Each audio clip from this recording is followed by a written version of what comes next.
The Texas sun beat down mercilessly on the scorched earth, where a woman knelt in the dust, wrists bound with rough rope that cut into her flesh.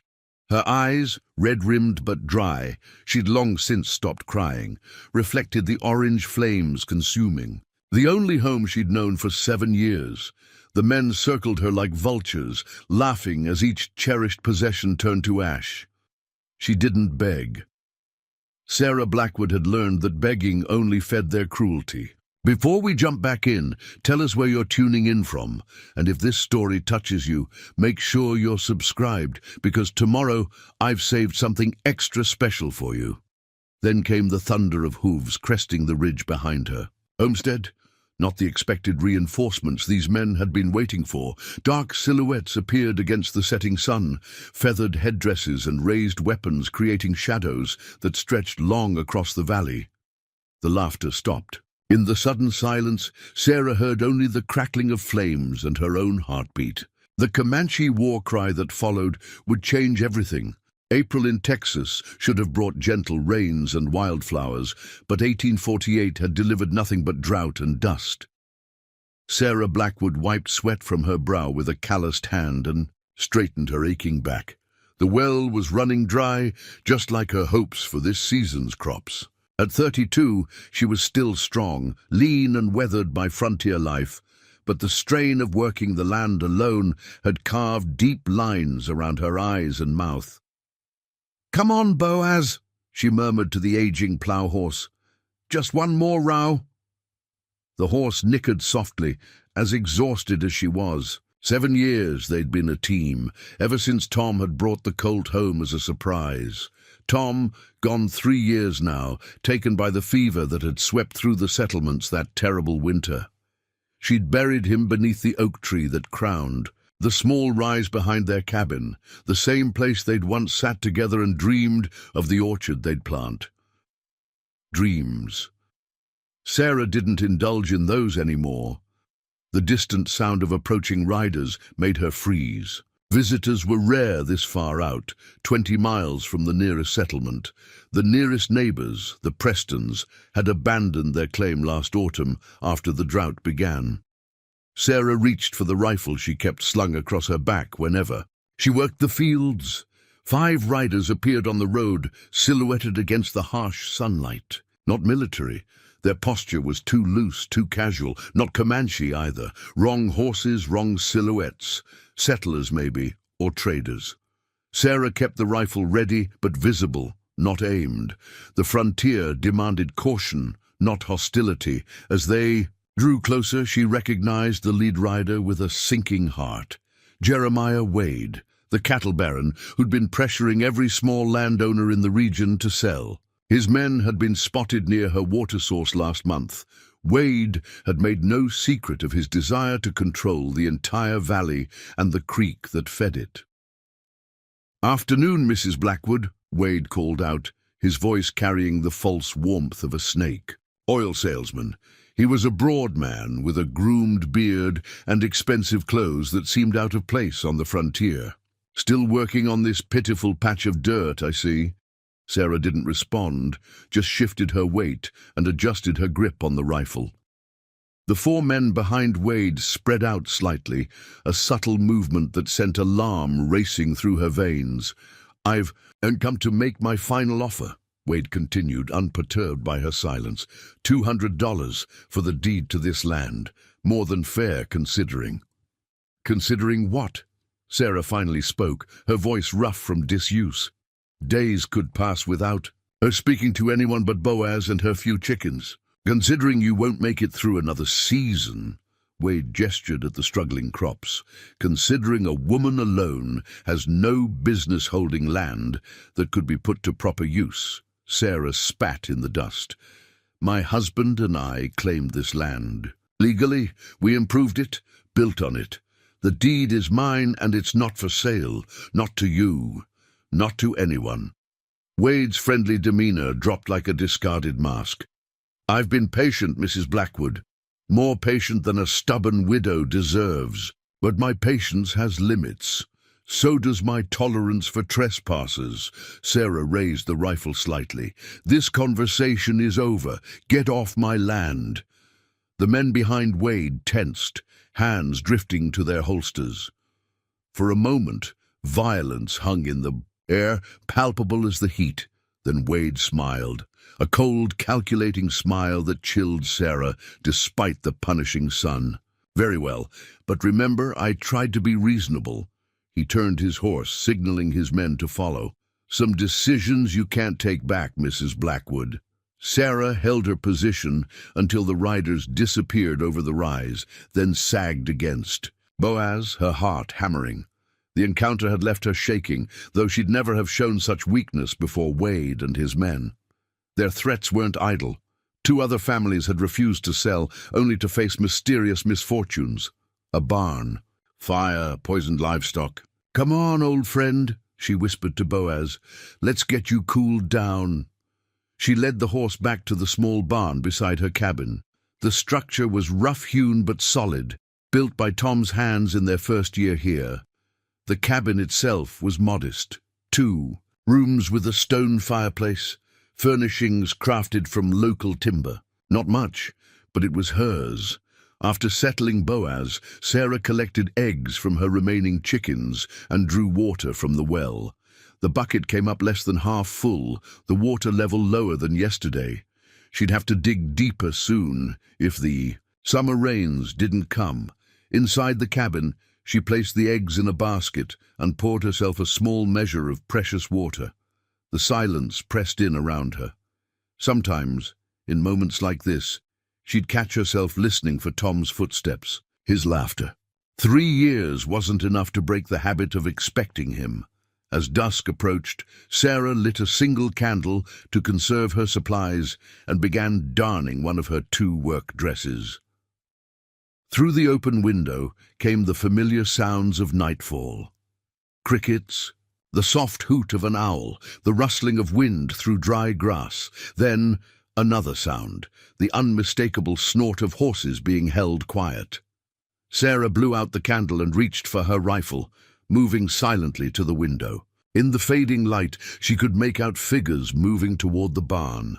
One carried a torch. Fear clawed at her throat. Wade hadn't waited long to make good on his implied threat. She counted quickly. 6 men, maybe 7, too many to fight off. Alone. Sarah grabbed her husband's old service pistol and a small leather pouch of ammunition from beneath a floorboard, then slipped out the back door. Her plan was to circle around, free Boaz from the barn before they could harm him, then make for the dense cedar thicket to the east, where she might lose them in darkness. But she'd barely cleared the cabin's shadow when rough hands seized her from behind. "Going somewhere, Mrs. Blackwood." The voice was unfamiliar. One of Wade's hired men, not Wade himself. Sarah fought like a wildcat, kicking and twisting, but another man grabbed her arms. The rifle was wrenched away, the pistol discovered and tossed aside. They dragged her, still fighting, to the front of the cabin, where 3 more men waited. In the distance, she could hear Boaz whinnying in distress. "Tie her up," ordered a man. Sarah recognized as Wade's foreman, a hard-eyed drifter known only as Hutchins. "Boss wants her to see this." They bound her wrists with rope and forced her to kneel in the packed dirt of her own yard. One of the men emerged from the barn, leading a terrified Boaz. Another followed with Sarah's chickens stuffed into a sack, her livelihood being loaded onto their horses like spoils of war. "Where's Wade?" Sarah demanded, straining against the ropes. Too cowardly to do his dirty work himself, Hutchins crouched before her, his breath reeking of tobacco and whiskey. "Mr. Wade is a businessman. Sometimes business requires persuasion." He stood and nodded to his men. "Light it up." Horror froze Sarah's blood as torches were lit and thrown onto the roof of her barn, against the walls of her cabin. The dry wood caught quickly, flames leaping hungrily in the gathering darkness. "No!" The scream tore from her throat. "No!" Hutchins watched impassively as the fire spread.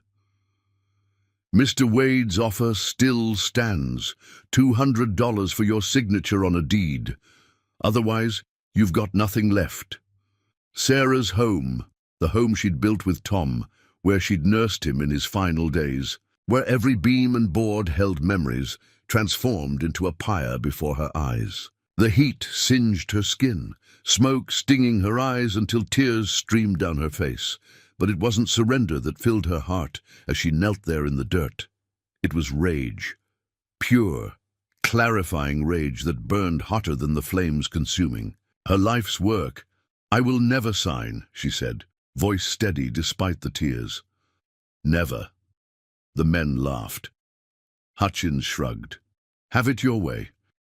By morning, there won't be anything left but ash. Maybe you'll be more reasonable then, or maybe we'll just let the desert finish what we started." He turned to the others. "Tie her to that post. Make sure she has a good view." They dragged her to the hitching post near what had been her garden, and secured her there, the ropes cutting into her already raw wrists. The men settled in to watch the spectacle, passing a bottle between them, making crude jokes about the stubborn widow and what would become of her now. Sarah didn't give them the satisfaction of further protests or pleas. She stared into the flames, memories flashing before her, Tom carrying her over the threshold of the newly built cabin, winter evenings by the fire, the simple joy of harvesting their first crops, all turning to ash. Hours passed. The men drank and waited, occasionally tossing another item from her property into the fire for amusement. Sarah's throat was parched, her wrists bloody from subtle, constant struggle against the ropes. She'd almost worked one hand free when Hutchins approached again. "Sun'll be up soon," he said, squatting beside her. "Last chance before we ride out. Sign the deed, take the money, start fresh somewhere else." Sarah turned to look at him fully, letting him see the hatred in her eyes. "I'd sooner die on this land than sell it to Wade." Preparing and narrating this story took us a lot of time, so if you are enjoying it, subscribe to our channel. It means a lot to us. Now back to the story. Hutchins studied her, then nodded slowly. "That can be arranged too." He stood and called to his men. "Finish up. We need to—" His words cut off abruptly as his head snapped toward the ridge east of the burning homestead. Sarah followed his gaze. Silhouetted against the pre-dawn sky stood a line of mounted warriors, their distinctive profiles unmistakable even in the dim light. Comanche, at least a dozen, maybe more, watching silently from the high ground. "Oh God," one of Wade's men whispered. "We're dead. We're all dead." The Comanche had been at peace with settlers in this region for nearly 2 years, following a treaty with the territorial government. But the peace was fragile, and crossing paths with a war party this far from military protection was every frontiersman's nightmare. "Mount up!" Hutchins barked, fear stripping away his arrogance. "Now!" As Wade's men scrambled for their horses, the warriors on the ridge raised their weapons. The rising sun caught the edge of a lance, setting it aflame with golden light, and then, with a war cry that seemed to shake the very ground, they charged. The thunder of hooves shook the ground. As the Comanche warriors descended from the ridge, their war cries splitting the dawn air, Wade's men scrambled for their mounts, abandoning any pretense of bravado. Hutchins fired a wild shot toward the charging warriors before leaping onto his horse. "What about her?" one of the men shouted, gesturing toward Sarah, still bound to the post. "Leave her," Hutchins barked, already wheeling his horse around. "Maybe they'll be too busy with her to follow us." Sarah watched as her tormentors fled, disappearing into the rising dust cloud of their own making. The cowardice of these men who had seemed so powerful just moments ago might have been satisfying under different circumstances. Now, it simply meant she was alone to face whatever came next. The Comanche warriors split formation with practiced precision, half pursuing Wade's men, the others circling the burning homestead. Their faces were painted for war, their expressions unreadable as they assessed the destruction. One warrior, larger than the others, with a headdress of eagle feathers and red handprints painted across his chest, dismounted and approached Sarah slowly. She lifted her chin, determined to meet death with dignity, if that was what awaited her. Stories of Comanche raids had circulated through settlements for years, tales of torture, captivity, lives destroyed. But Sarah had also heard other stories, whispered by traders who actually dealt with the tribes. Stories of honor, of justice that operated by different rules, but justice nonetheless. The warrior studied her face, then the ropes binding her wrists to the post. Without a word, he drew a knife from his belt, a blade that gleamed wickedly in the light of the still-burning cabin. Sarah held her breath, refusing to close her eyes. With a single, swift motion, he cut through her bonds. Blood rushed painfully back into her hands as they fell free. The warrior stepped back, giving her space as she staggered to her feet, legs numb from hours of kneeling. He spoke a few words in Comanche to the others who had remained behind, his voice deep and commanding. A younger warrior approached, offering a water skin. Sarah hesitated only a moment before accepting it, the thirst overriding caution. The water was cool and clean, washing away the taste of smoke and fear. "Thank you," she said simply, returning the skin. The leader watched her with dark, assessing eyes. "You fight those men," he said in accented but clear English. "Why?" The question surprised her. "This is my land," she answered, voice raw from smoke and emotion. "They wanted to take it." He nodded slowly, as if this confirmed something he had already guessed. "I am Quanah," he said, touching his chest. "Those men." He pointed in the direction Wade's men had fled. "Enemies of yours, enemies of mine." Sarah tried to process what was happening. The infamous Comanche chief Quanah Parker stood before her, a man whose name was whispered with both fear and respect throughout the territories. Half-white by birth, he had become one of the most formidable Comanche leaders, resisting the encroachment of settlers onto tribal lands. "Why did you help me?" Sarah asked, wincing as she rubbed her bloodied wrists. Quanah gestured to the burning structures. "We watch. See men force woman. See them burn." His eyes narrowed. Dishonorable. The remaining warriors had dismounted now, moving carefully around the property. They weren't looting as she might have expected. Instead, they seemed to be examining tracks, conferring among themselves, professional warriors assessing a battlefield. One of them approached Quanah, speaking rapidly in Comanche while pointing toward the western horizon. Quanah's expression darkened. "The others return," he told Sarah. "Killed 2. More escaped." He studied her for a moment. "You have nowhere now." It wasn't a question. Sarah looked at the smoldering remains of her home. The barn now collapsed into a heap of charred timber. Everything she owned, her few clothes, Tom's letters, the family Bible, her supplies for winter, all gone. "I have the land," she said stubbornly, though she knew it was a hollow claim. Without shelter or tools with her horse and livestock. Stolen, the land alone couldn't sustain her. Quanah looked skeptical. "Land needs people, needs protection." He glanced at the sky, calculating something. "Men will return. More men. They want this." He stomped his foot on the ground for emphasis. Sarah knew he was right. Wade wouldn't give up so easily. He'd send more men or come himself with the law twisted to serve his purposes. "What choice do I have?" she asked, more to herself than to the Comanche chief. Quanah pointed toward the east. "Comancheria," he said, naming the vast territory his people still controlled. "You come, heal, then decide." Sarah stared at him in disbelief. "You want me to go with you? To your camp?" "Not prisoner," he clarified firmly. "Guest until safe."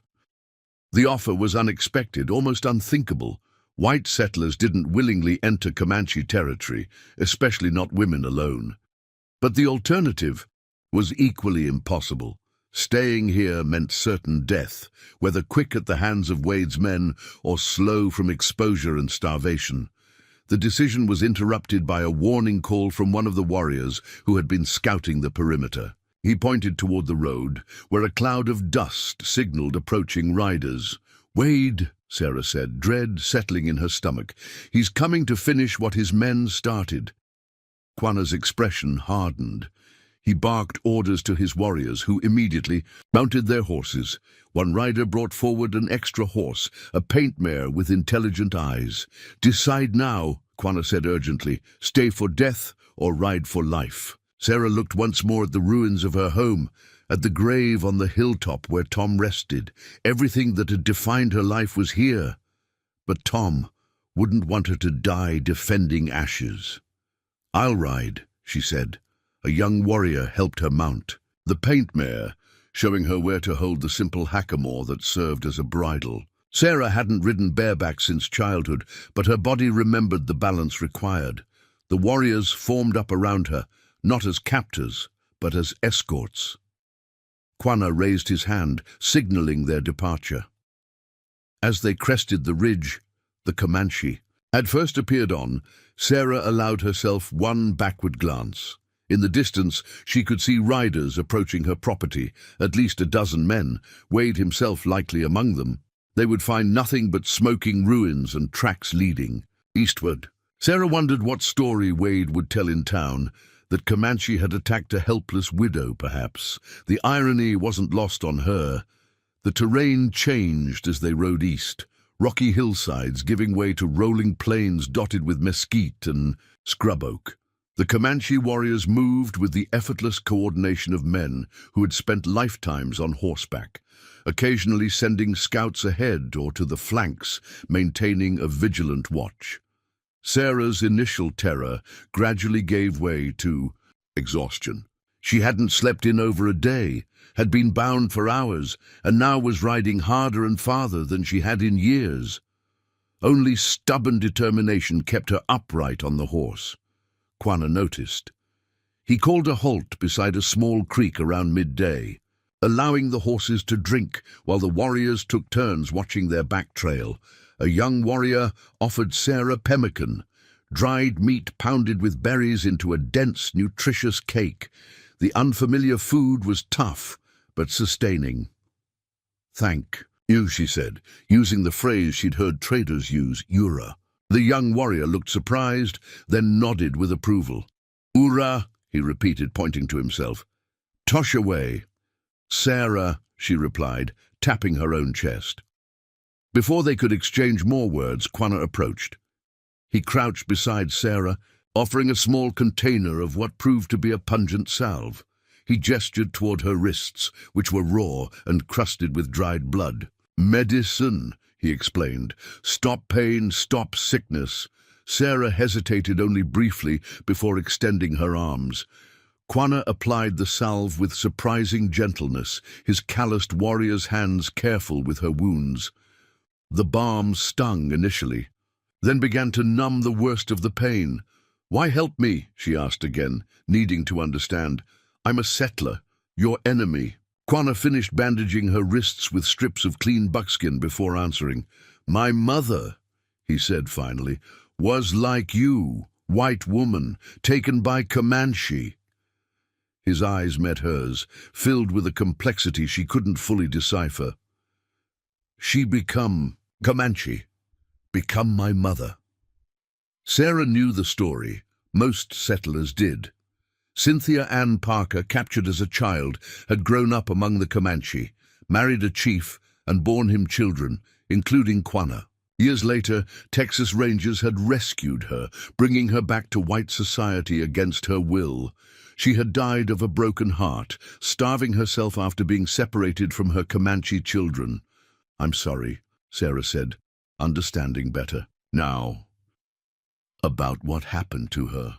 A shadow passed over Quanah's face, brief but unmistakable. "White men take mothers, wives, children, then call us savage." He glanced at the distant horizon. Wade men, they burn home, leave woman to die.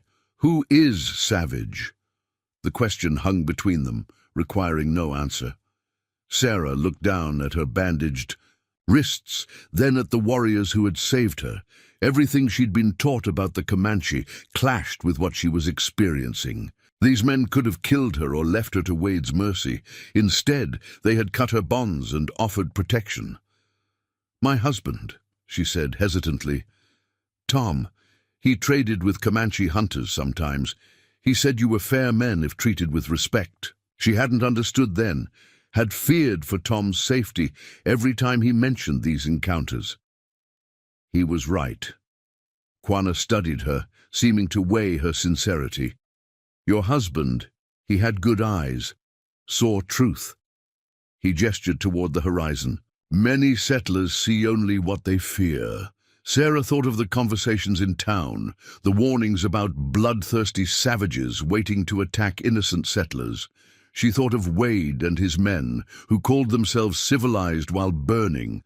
A woman's home around her. "Fear makes people blind," she agreed quietly. Quanah nodded once, accepting her words. "Two roads," he said, gesturing east and west. "White Road, Comanche Road. I walk both." He fixed her with a penetrating gaze. "Maybe you walk New Road now." And two. The weight of his words settled on her. This wasn't just about temporary sanctuary. Quanah was offering her a chance to see a world few white settlers ever witnessed, to understand a way of life that most dismissed as primitive or savage without ever knowing its truth. Toshaway approached, offering Sarah a deerskin flask of water. She drank gratefully, realizing how parched she remained despite the earlier water. The young warrior pointed to her red hair, saying something in Comanche that made two nearby warriors grin. "He says your hair is like fire," Quanah translated. "Good spirit sign." Sarah touched her hair self-consciously. The thick auburn waves had always been a source of both pride and trouble. Her mother had called it her crown. Drunken men in town had used it as an excuse to harass her. "Tell him I hope it's a good sign," she said. "I could use some luck." When Quanah translated, Toshaway nodded vigorously and made a gesture over his heart, then pointed to the sky. "He says luck is for gamblers," Quanah explained. "Strength is for warriors." The chief's dark eyes assessed her. "You have strength, survived alone, fought men." The unexpectedness of the compliment left Sarah momentarily speechless. Since Tom's death, she'd received pity, unwanted advances, and thinly veiled suggestions that she couldn't manage alone. No one had acknowledged the fierce determination that kept her working the land despite everything. "I did what I had to," she said simply. Quanah almost smiled. "That is strength." The scout who had been watching their back trail suddenly appeared over a small rise, riding hard. He called out in Comanche as he approached, his expression urgent. The warriors immediately tensed, hands moving to weapons. "What is it?" Sarah asked, alarmed by the sudden shift. "Wade men joined others," Quanah explained grimly. "Ranger with them now."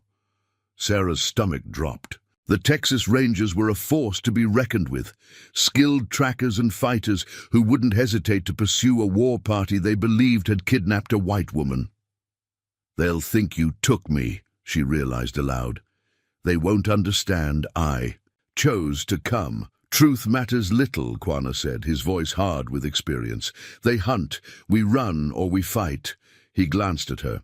"Fighting means blood." Sarah knew what he wasn't saying. If the Rangers caught up to them, there would be casualties on both sides. Men would die because of her decision. "There's another way," she said suddenly, an idea forming. "If I could speak to them, they..." "Do not listen to women who ride with Comanche," Quanah interrupted. "They see only what they expect." Sarah wanted to argue, but knew he was right. Even if she tried to explain, Wade would twist her words. The Rangers would see a woman potentially under duress or suffering from trauma, not someone making a rational choice. "We ride," Quanah ordered. "Men follow, many men." The brief rest ended as the warriors mounted quickly. Sarah climbed onto the paint mare with more confidence now, though her muscles protested. As they rode harder toward the east, Sarah realized she had crossed an invisible boundary, not just the line between settled territory and Comancheria, but between her old life and whatever uncertain future awaited. Behind her lay ashes and grief. Ahead lay the unknown, frightening but alive with possibility. For the first time since Tom's death, Sarah felt something stir within her that she had thought forever extinguished. Hope. The Comanche camp sprawled across a hidden valley nestled between two forested mesas. Unlike the crude stereotypes of Indian villages Sarah had heard described in town, this was a complex, well-organized community. Dozens of teepees arranged in a circular pattern surrounded a central gathering area, with smaller family groupings creating neighborhoods within the larger structure. Smoke from cooking fires rose in thin columns against the evening sky, and the sounds of daily life, children playing, women talking, dogs barking, created a tapestry of normality that seemed at odds with her expectations. Quanah led their party into the camp at a measured pace, allowing word of their arrival to spread ahead of them. Warriors emerged from teepees. Women paused in their tasks, and children gathered in curious clusters as the procession made its slow way toward the center. Sarah felt the weight of countless eyes upon her, some merely curious, others openly suspicious. She sat straighter on her paint mare, determined not to show fear despite the churning in her stomach. The two surviving members of Wade's party rode behind her under guard, their expressions bleak as they contemplated their uncertain fate. An older man with grey braids and a deeply lined face stepped forward as they reached the center of the camp. He wore a fringed buckskin shirt adorned with intricate beadwork and carried himself with unmistakable authority. Quanah dismounted and approached him, speaking in Comanche while gesturing occasionally toward Sarah and the prisoners. "Who is that?" Sarah asked Toshaway, who remained beside her. "Horseback," the young warrior replied in his limited English. "Great chief, Quanah's uncle." The conversation between the two men continued for several minutes, their expressions serious, but not hostile. Finally, Horseback nodded and turned his attention to Sarah, studying her with keen eyes that missed nothing. "Come," he said in surprisingly clear English. "You are guests of Quanah. You will stay with his sister." Sarah slid carefully from her horse, legs stiff after the long journey. A young woman about her own age approached, tall and striking, with the same proud bearing as Quanah, but softer features that hinted at their shared parentage. "Topsana," Quanah introduced her. "My sister. She speaks some English."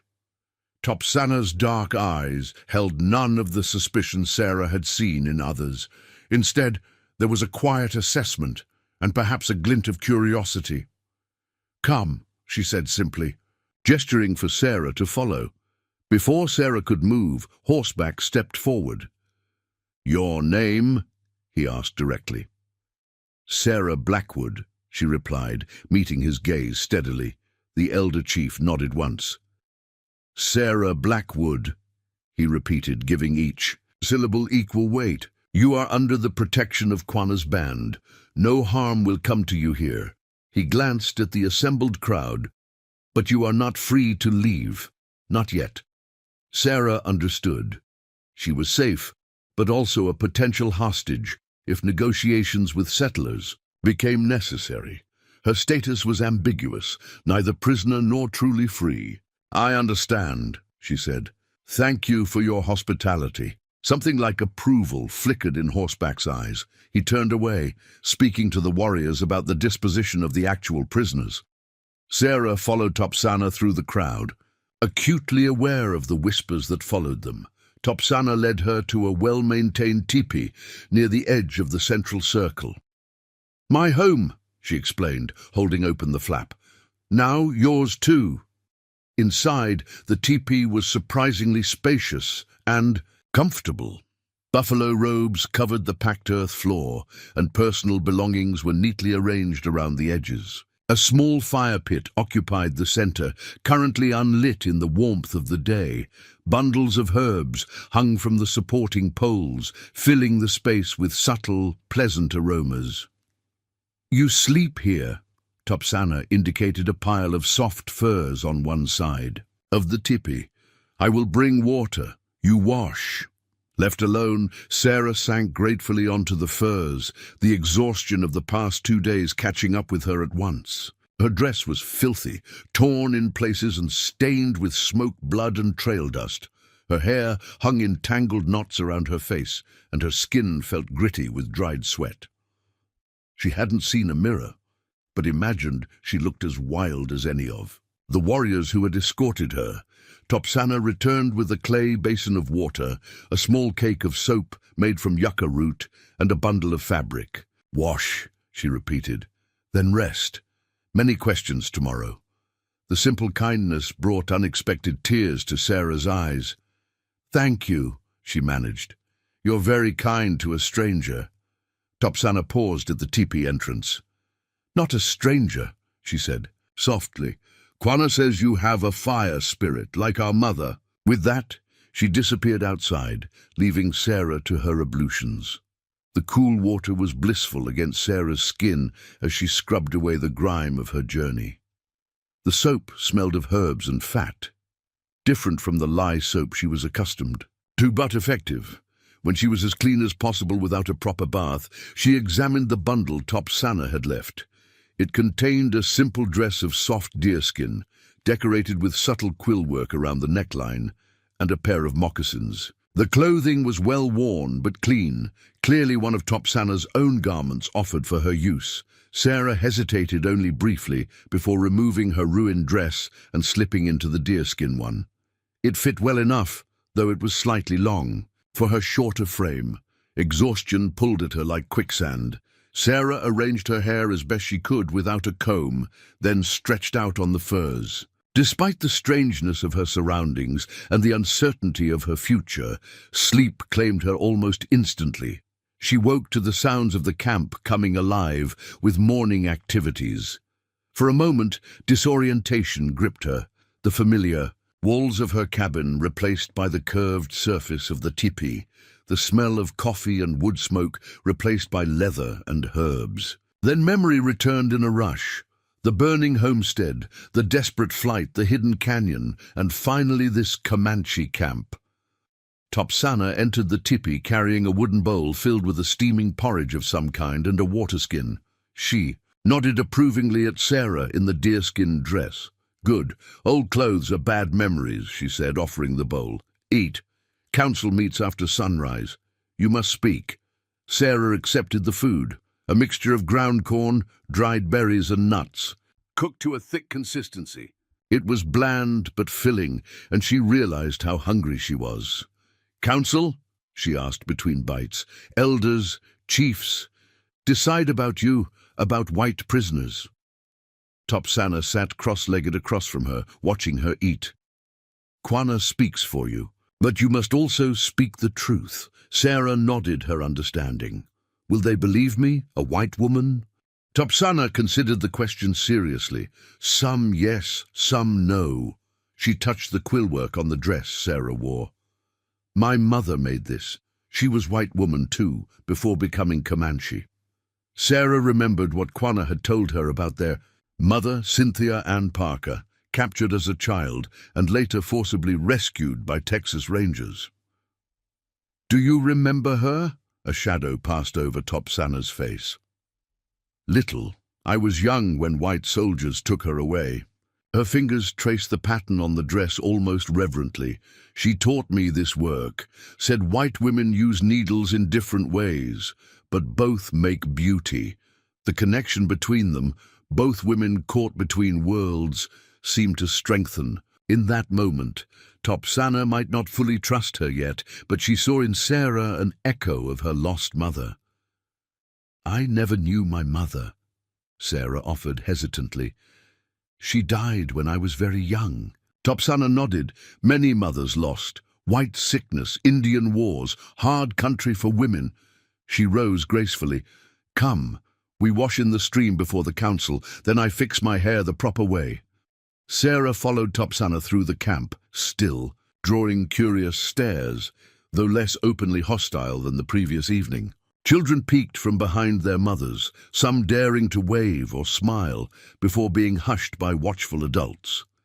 The stream lay in a sheltered area a short distance from the camp, screened by willows and cottonwoods.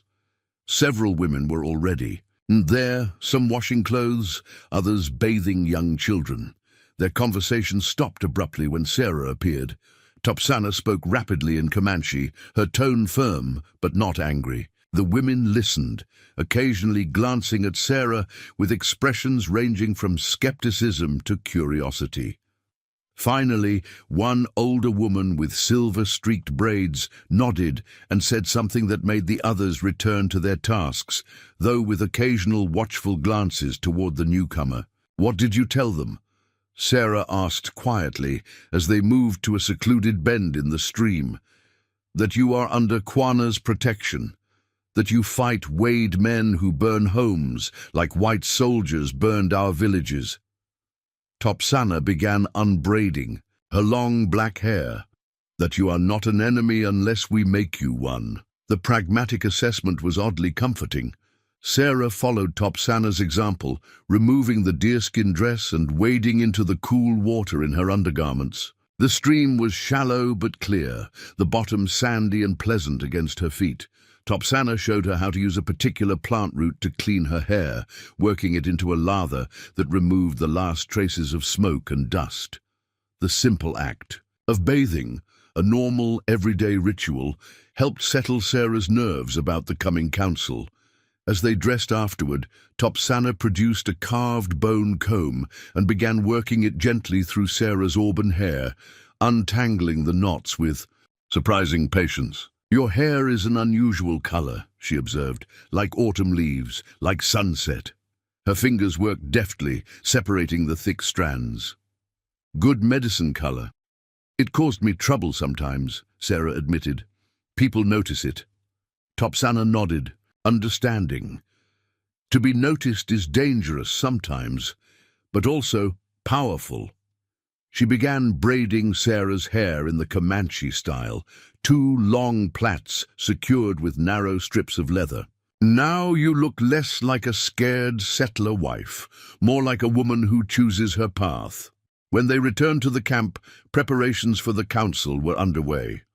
A larger teepee had been erected in the central area, its entrance flap open to the morning sun.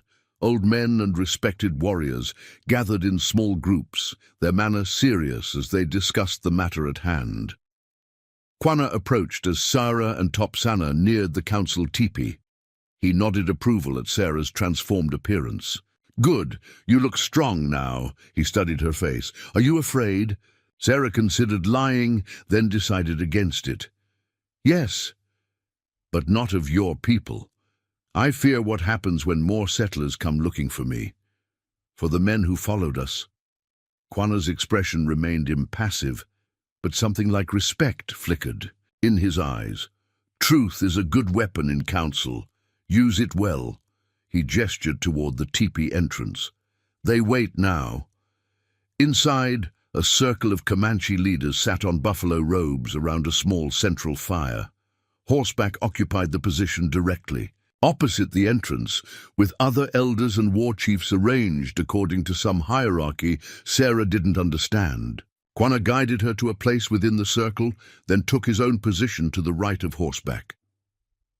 "Sarah Blackwood," Horseback began without preamble, "you come to our land in a strange way, not a prisoner, not friends, not an enemy."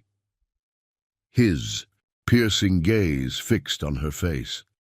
"Council wants truth from your mouth. Why do Wade men burn your home? Why you not return to your people?" Sarah took a deep breath, conscious of the crucial importance of her words. She began simply, telling of her years working the land with her husband, his death from fever, her determination to maintain their homestead alone. She described Wade's increasing pressure to sell her land, his threats when she refused, and, finally, the brutal attack that destroyed everything she had built. When your warriors appeared, Wade's men were prepared to leave me to die, she concluded. They saw me as property to be claimed or discarded. My own people would likely believe their lies about my disappearance. She met Horseback's unwavering gaze. I chose to come with Quanah because he offered safety when my own kind offered none. An elder with a face deeply etched by time and weather spoke up in Comanche. Quanah translated, "Charging Bull asks why we should risk war with settlers for one white woman." The question was fair. Sarah thought carefully before answering. "You shouldn't risk war for me. I'm not worth that price." She straightened her shoulders. "But Wade and men like him already plan war against you. My presence is just an excuse, not a cause." When Quanah translated, murmurs of agreement rippled. Through the council, another chief spoke, his tone challenging. "Whitehorse asks what you offer Comanche in return for protection." Quanah relayed. Sarah hesitated. What could she possibly offer these self-sufficient people? "I have skills," she said finally. "I can grow food from the earth. I can sow, cook, preserve meat and fruits. I can read and write the white man's words. Perhaps that knowledge could be useful in understanding treaties or warnings." She paused, then added truthfully, "I'm strong, and I learn quickly." The council deliberated after her words were translated, speaking among themselves in Comanche, too rapidly for her to catch any words she might have recognized. Finally, Horseback raised his hand in silence. "Council has questions about white soldiers," he said. "Will they come looking for white prisoners? How many? When?" Sarah considered carefully. "The Texas Rangers will likely come searching once Wade reports what happened. Perhaps 20 men, maybe more, if they can convince the army that Comanche have broken the peace treaty." She frowned, calculating. "It would take at least 5 days for Wade to reach the nearest ranger station and for them to organize a search party. They would be well armed, but might not expect to find a full camp." This information sparked intense discussion. War chiefs gestured emphatically while elders counseled caution. Quanah remained mostly silent, listening carefully to all sides. Eventually, Horseback turned back to Sarah. "Last question. If Rangers come demand prisoners and you, what should Comanche do with Sarah Blackwood?" The true test. Sarah felt the weight of every eye in the council upon her. "If my presence threatens your people, I will return with the Rangers willingly," she said steadily. "I would tell them the truth, that I came by choice, that I was treated with honor, but they may not believe me." She paused, considering her next words carefully. "However, if you think my knowledge could help defend against Wade's lies, I would stay hidden until the danger passes. The choice should be yours, as the risk falls most heavily on your people." When Quanah translated, approval showed on several faces. Horseback nodded slowly, then conferred quietly with the elders nearest him. Finally, he spoke directly to Sarah. "Council decides. Sarah Blackwood stays with Quanah's band for now. Not a prisoner, not yet Comanche." He pointed to the entrance. Flap. "Outside, the path goes many ways. West to white towns, east deeper into Comanche lands, north to Kiowa allies, south to Mexican territories." His hand returned to rest on his knee. "Which path you walk, your choice will come. But not today." With that pronouncement, the council ended. Sarah followed Quanah outside, blinking in the bright sunlight after the dimness of the teepee interior. "What happens now?" she asked, still processing the council's decision.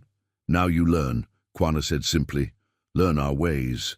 Learn to survive here." He gestured toward the women's area of the camp. "Top Sana teaches you women's work. I will teach you Comanche words. Others teach you to ride properly, to find water, to know plants that heal and plants that kill." His dark eyes held hers. "Learning keeps you alive when choices come." Sarah nodded. understanding the wisdom in his approach. To make true choices, she needed knowledge of this new world, its dangers and opportunities. "And the prisoners?" she asked. "What will happen to them?" "Council decides tomorrow," Quanah replied, his expression unreadable. "Perhaps trade them for supplies, perhaps use them to send a message to Wade." He started walking toward the horse, herd at the edge of camp. "Come, first lesson begins now. You must learn to ride like Comanche, not like a scared settler."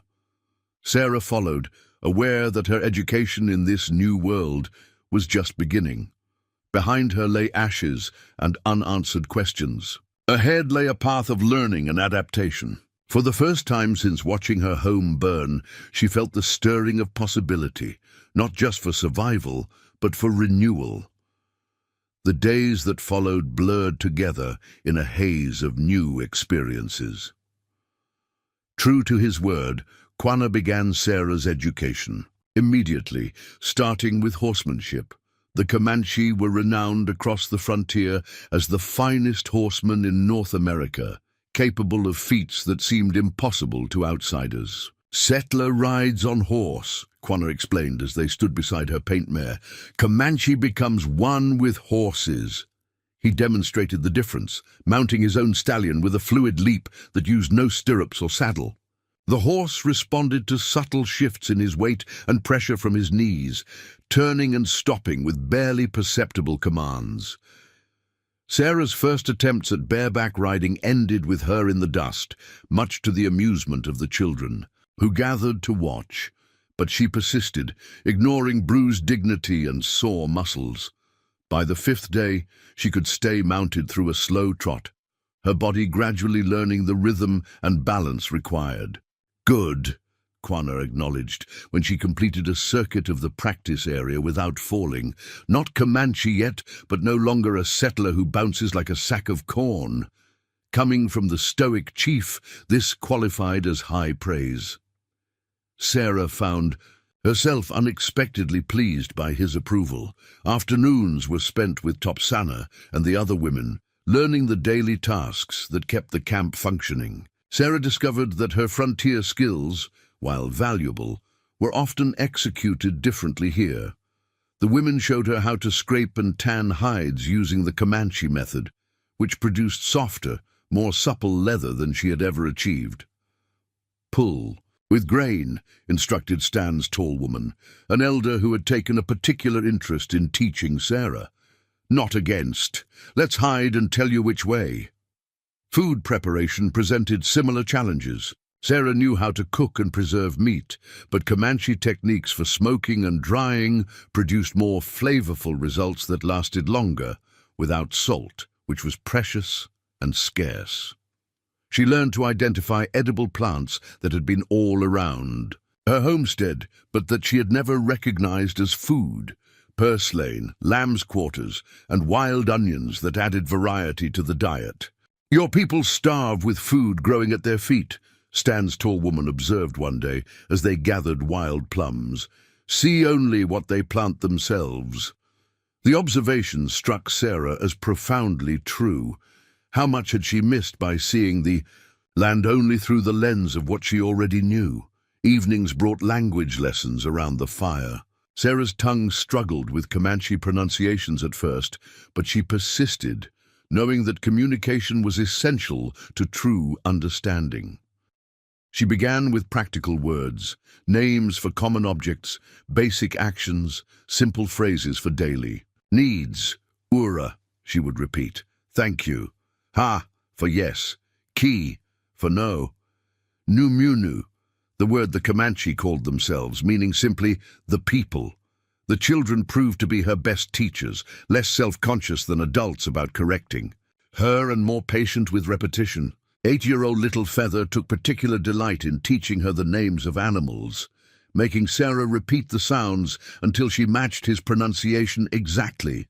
"Pooh," he would say, pointing to a horse. "Pooh," Sarah would echo to his critical ear. "No pooh," he would insist, somehow making the sound entirely different in a way Sarah's ear struggled to detect. But slowly she improved. Words became sentences.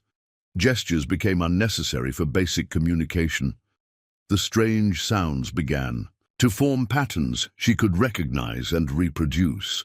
Throughout these lessons, Sarah remained aware of her ambiguous status. She was neither prisoner nor truly free, neither Comanche nor fully outsider. The women watched her carefully when she handled knives or worked near the edge of camp. Warriors still tracked her movements, though with decreasing scrutiny as days passed. The two prisoners from Wade's party fared differently. Kept under closer guard in a teepee at the camp's edge, they were treated neither cruel nor kindly, simply maintained alive and unharmed while the council deliberated their fate. Sarah avoided them, uncomfortable with the hatred that blazed in. Their eyes, whenever she passed, wearing Comanche clothing, her hair braided in the tribal style. A week after her arrival, Quanah summoned Sarah to accompany him on a ride beyond the camp boundaries. Topsana helped her prepare, offering a better-fitting deerskin dress, adorned with more elaborate beadwork than the everyday garment she had been wearing. Council decided about prisoners, Topsana explained as she helped Sarah braid her hair. Quanah takes you to sea. Anxiety fluttered in Sarah's chest. Will they be executed? Topsana looked surprised. No, Comanche does not waste good trade. Prisoners are worth more alive. Sarah's relief must have shown on her face because Topsana studied her curiously. You care about the men who would have killed you.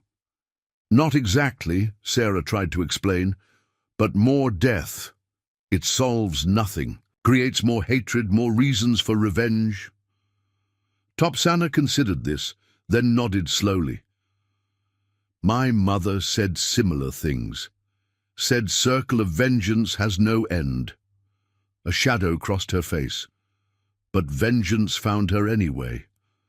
The quiet observation hung between them, a reminder of the brutal realities that shaped life on the frontier for both sides. Sarah rode out with Quanah as the sun reached its zenith. Her horsemanship had improved enough that she could maintain a respectable pace without clutching desperately at the mare's mane, though she still lacked the effortless grace of even the youngest Comanche riders. They traveled for nearly an hour, following a winding path through mesquite thickets and across rolling hills covered in buffalo grass. Finally, they created a rise that overlooked a well-used trail, one of the main routes between frontier settlements. Quanah signaled for her to remain silent as they dismounted and moved to a position where they could observe without being seen. Below, a small party of Comanche warriors waited in a hidden draw, the two prisoners from Wade's party sitting bound but unharmed nearby. What's happening? Sarah whispered. Watch, Quanah replied. Minutes later, dust rose in the distance as riders approached along the trail. 3 men in the distinctive garb of civilian scouts who often worked for the Rangers. They rode cautiously, rifles ready, clearly alert for signs of danger. The leader held up his hand as they neared the hidden Comanche. He studied the ground, noting something that caught his attention. Deliberate tracks, Sarah realized, left to be found. The scouts conferred briefly, then began following the sign off the main trail toward the draw. As they rounded a bend, they came face to face with the waiting warriors. From her vantage point, Sarah could see the scouts stiffen, hands moving toward weapons. But they were outnumbered, covered by Comanche bows and rifles before they could fire a shot. A tense moment passed before the lead scout slowly raised his empty hands. One of the Comanche warriors brought forward the 2 prisoners. Words were exchanged, too distant for Sarah to hear, but the body language suggested negotiation rather than threats. After several minutes, the lead scout nodded and removed something from his saddlebag, a small cask and several packages wrapped in oilcloth. Trade, Quanah explained quietly. Prisoners for medicine, coffee, bullets. The Rangers agreed to this? Sarah asked, surprised. Not Rangers. Traders who work with Rangers. Quanah watched as the exchange concluded. the prisoners transferred. To the scouts' custody, the trade goods to the Comanche. Rangers make war, traders make profit, different purposes. Sarah observed the transaction with newfound understanding. The frontier wasn't simply divided between settlers and natives. It operated with complex networks of relationships, pragmatic arrangements that often defied official policies. "What message will the prisoners take back?" she asked. "That they lived because the Comanche chose mercy," Quanah replied. "That woman they sought is under protection. That peace can hold if settlers respect boundaries." His expression hardened slightly. "And that next raiding party will not return alive." As they watched, the scouts and released prisoners departed along the trail, while the Comanche warriors took a different route that would eventually lead them back to camp. "You showed me this for a reason," Sarah observed as they returned. "Not just about the prisoners." Quanah nodded, pleased by her perception. "You see how tribes survive, not just by fighting, by knowing when to trade, when to threaten, when to disappear." He gestured toward the departing scouts. "Those men will tell others what happened. Story will change with each telling. Some will hear warnings, some will hear weakness, some will hear of the opportunity." "And what should I hear?" Sarah asked directly. "That your life has value," Quanah said simply. "Worth trading for, worth protecting, but also a complicated future." The BE implications were clear. Her presence created both opportunity and danger for the tribe that had taken her in. The balance could shift with changing circumstances beyond her control. They rode in silence for a time, Sarah contemplating this new understanding of her position. Finally, she asked the question that had been troubling her since the council meeting. "Why did you really help me, Quanah?" The truth. The Comanche chief considered her question as they rode side by side across the prairie. "Many reasons," he said finally. "Saw injustice, saw courage when you faced Hutchins, saw a chance to show not all Comanche are savage killers from scary stories." He glanced at her. "But also saw my mother in you." "Because I'm white?" Sarah asked quietly. "Because you stand between worlds," he corrected. "Not fully accepted in either. Must create own path." His voice carried a hint of rare emotion. "My mother never chose her path at first. Was too young when taken. Later chose Comanche ways, Comanche husband, Comanche children. But white world still claimed her, took her back by force." Sarah had heard fragments of the story, but never from someone who had lived it. "You were searching for her when she died?" Quanah nodded once, his jaw tight. "Rangers kept her away from us. She stopped eating, stopped living." His hands tightened on his horse's mane. "White medicine can't heal a broken spirit." The personal tragedy behind the famous chief's mixed heritage struck Sarah deeply. She understood better now his complex relationship with both sides of the frontier conflict, and perhaps why he had intervened when he saw Wade's men forcing her to watch her home burn. "I'm sorry," she said simply, "for what happened to her, to your family." Quanah acknowledged her words with a slight inclination of his head. "Cannot change the past, can only make a better future." He studied her face. "You learn Comanche's ways well. Quick mind, strong hands, but must decide soon what path you walk." "What do you mean?" "Season changes soon," he explained. "Camp moves to winter grounds next full moon, further from settlements, deeper in Comancheria." His implication was clear.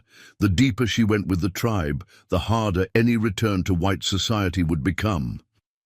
The camp was buzzing with unusual activity when they returned. Warriors gathered in small groups, speaking in low, urgent tones. Women packed belongings with greater haste than normal. Even the children seemed subdued, staying closer to their mothers than was typical. Topsana hurried to meet them as they dismounted. "Scouts returned," she explained tensely. "Bring news." Quanah's expression darkened as he listened to his sister's rapid Comanche. He turned to Sarah, his manner grave. Rangers at Western Trading Post, many with army soldiers, asking questions about white women with Comanche. Sarah's stomach clenched. Because of me, not just you, Quanah replied. Excuse me to press further into our hunting grounds. They bring a surveyor who marks maps. His meaning was clear.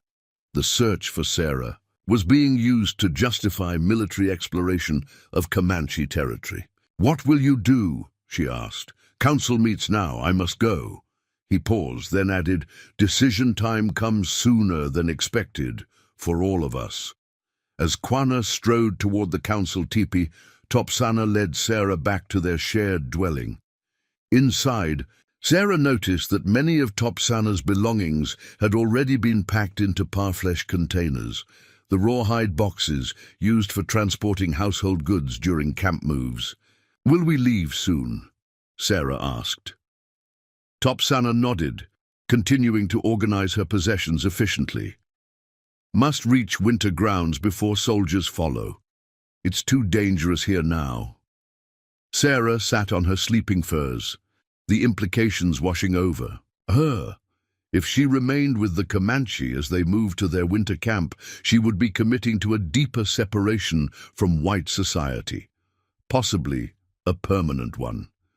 If she chose to return to the settlements, she would face Wade's accusations, possible legal charges, and certainly the suspicion and ostracism that would follow her association with the Comanche. Topsana, she said hesitantly, if I stayed with the people through winter, would I ever be accepted? Truly. The Comanche woman paused in her packing, considering the question seriously. Some never accept. Some already do. She gestured to the dress Sarah wore, the braids in her hair. You work hard, learn fast, show respect. A faint smile touched her lips. Little Feather says your Comanche improves. High praise from a demanding teacher. Sarah smiled despite her anxiety. The boy's serious dedication to correcting her pronunciation had become a highlight of her days. I would miss him, miss you. Topsana sat beside her. My mother told stories of her early days with the tribe, said at first she cried every night for white family, then one day realized she had not cried for many moons, said heart finds new home when mind stops fighting. The insight resonated with Sarah. She had stopped thinking constantly of her burned homestead and had ceased measuring everything against her old life. The rhythms of the camp had become familiar, comforting in their predictability. What happens? At council? She asked. They decide whether to leave tomorrow or wait for a better sign, Topsana explained. Or whether to send warriors to watch rangers or avoid them completely. She gave Sarah a significant look. And what to do with you? Before Sarah could respond, sounds of commotion arose from the center of camp, voices raised in alarm, the pounding of approaching hoofbeats. Topsana rose swiftly, moving to the teepee entrance. Her body tensed as she looked outside. Riders come fast, she said urgently.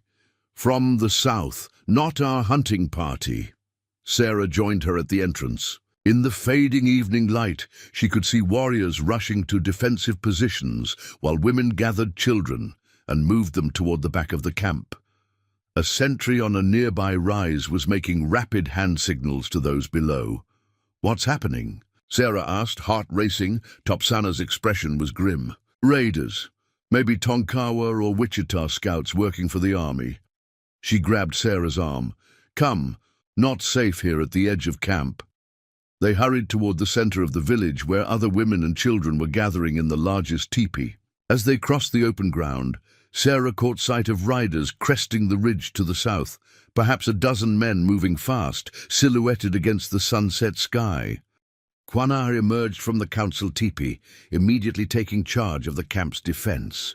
Warriors mounted quickly, forming a protective line between the approaching riders and the camp. Women who weren't shepherding children prepared weapons, bows, lances, old muskets kept for emergencies. In the midst of the chaos, Sarah made a decision. Rather than following Topsana to the central tipi, she turned toward their dwelling instead. "Sarah!" Topsana called after her. "Where are you going?" "To help," Sarah called back, continuing toward their tipi. Inside, she retrieved the knife Quanah had given her, securing it at her waist. Then she grabbed the old pistol she had taken from Wade's man in the Ghost Canyon, the weapon Topsana had shown her how to clean and maintain, though ammunition was scarce. When she emerged, the camp was a flurry of defensive activity. The approaching riders had split into smaller groups, circling widely as though preparing to attack from multiple directions, a common raiding tactic. Quanah was shouting orders, positioning warriors to cover all approaches. Sarah ran to where several women were distributing weapons. The tall woman looked surprised to see her, but handed her a small bow and a quiver of arrows without comment. "I want to help defend the camp," Sarah said in her still imperfect Comanche. The older woman studied her for a moment, then nodded sharply. "Stand with us," she replied in the same language. "Prove your heart." The women formed a second defensive, ring inside the warriors' perimeter, creating a fallback position to protect the children if the outer defenses failed. Sarah took her place among them, nocking an arrow as she had been taught during hunting lessons. As darkness fell fully, the first shots rang out from the southern edge of the camp. The raiders had initiated their attack, using the cover of night. To approach closer, warriors returned fire, the crack of rifles echoing across the valley. Sarah felt fear coiling in her stomach, but forced it down, focusing instead on watching her assigned sector, as Stan's tall woman had instructed. This was not her first experience with violence. She had defended her homestead against wolves and two-legged predators before, but the organized nature of this attack was different, more terrifying. The raiders pressed forward on the eastern side, apparently finding a weakness in the defenses there. 3 figures broke through the warrior line, galloping toward the camp center. Without hesitation, Sarah drew her bow and fired as they approached. Her arrow missed, but those from more experienced women found their marks. 2 raiders fell. The third wheeled his horse and retreated. "Good," Stan's tall woman called to her. "Next time, breathe first, then release." The skirmish continued for what felt like hours, but was likely less than 30 minutes. The raiders, finding the camp better defended than they had anticipated, eventually withdrew into the darkness, taking their wounded with them. Signals passed among the Comanche warriors as they maintained vigilance, wary of a second attack. When it became clear the immediate danger had passed, Quanah called for a damage assessment. 2 warriors had sustained injuries, one a bullet graze across the shoulder, another a more serious wound to the leg. Miraculously, no one had been killed. The entire camp remained on alert through the night, rotating watches to maintain constant surveillance. Sarah stayed with the women's defensive line until midnight, when Topsana found her and insisted she arrest. "You fought alongside Comanche women," Topsana observed as they returned to their teepee, which now had additional occupants, 2 grandmothers and several children whose dwelling had been damaged in the attack. "I couldn't hide while others defended me," Sarah replied simply. Topsana nodded, understanding. "Tonight changes things. Some who doubted will doubtless now." In the crowded teepee, Sarah found a small space to curl up, her bow still within reach. Despite her exhaustion, sleep came fitfully, interrupted by the sounds of ongoing vigilance outside. Hushed conversations, the occasional whinny of a nervous horse, the quiet commands of warriors maintaining the watch. By dawn, the camp was already in motion. The council had made its decision during the night. They would depart immediately for the winter grounds, traveling fast and light. The raid had confirmed the increasing danger of remaining so close to areas patrolled by rangers and their native allies. As Sarah helped Topsana and the other women dismantle their tipi and pack the remaining belongings, Quanah approached. He carried something wrapped in soft leather. "You stood with our women last night," he said without preamble, "faced raiders without fear." "I was afraid," Sarah admitted. "But this is my home now, too. I needed to defend it." Something shifted. In Quana's expression, approval, perhaps, or recognition. "Council decided about you during the night." He handed her the leather bundle. "This belongs to you now." Sarah unwrapped the package carefully. Inside lay a beautifully crafted knife with a bone handle carved with symbols she recognized from her language lessons. Protection, strength, endurance. The blade bore subtle etching that caught the morning light. "This is," she began, stunned by the gift's quality and obvious significance. "Warrior's knife," Quana finished, "not given lightly. Means you walk with us to winter grounds, not as guests or strangers, but as one beginning path to becoming Numunu." The implication was profound. This wasn't merely permission to accompany the tribe. It was the first step toward potential. Acceptance as one of them. "The path is long," Quana cautioned, seeing her expression. "Many tests still come. Many will still doubt. But you have earned the right to try." Sarah's fingers closed around the knife, feeling the weight of both the weapon and the responsibility it represented. "Thank you," she said in Comanche. "I will honor this trust." Quana nodded once, then turned to rejoin the warriors, preparing for departure. Topsana approached, having witnessed the exchange from nearby. "Now you carry a Comanche blade," she observed. "Marks beginning of new story." Sarah secured the knife at her waist alongside the one Quana had given her during their flight through the ghost canyons. "Will the people ever truly accept me?" she asked softly. Topsana considered the question as they worked together to load their belongings onto a travois. "My mother became Comanche in heart, though skin remained white. Some called her Nadwa, she who has been found."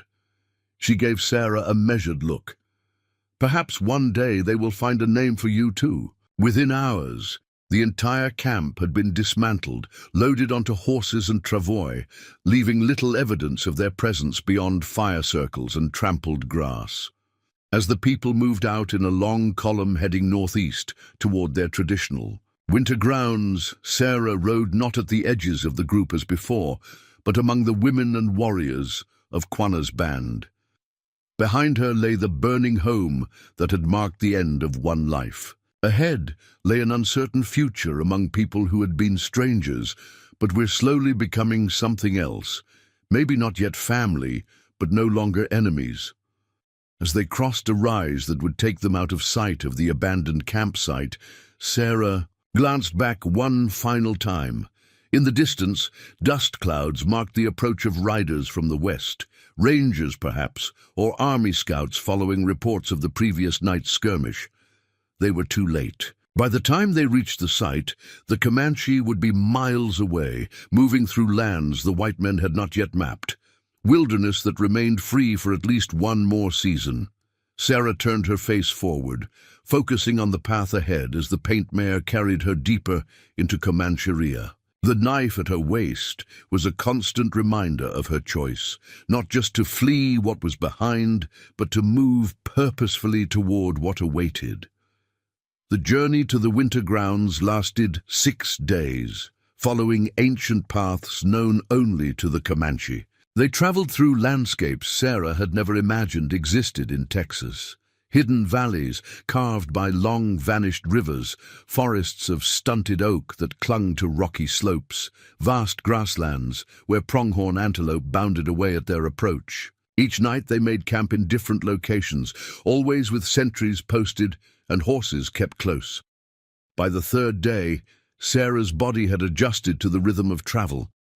The pain in her thighs dulled to a manageable ache, and she found herself able to ride for hours without the bone-deep exhaustion that had plagued her initially.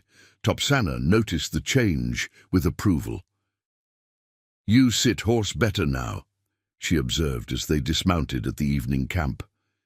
"Less like a sack of flour, more like Comanche." Sarah smiled at the backhanded compliment. "My backside, thank you for noticing."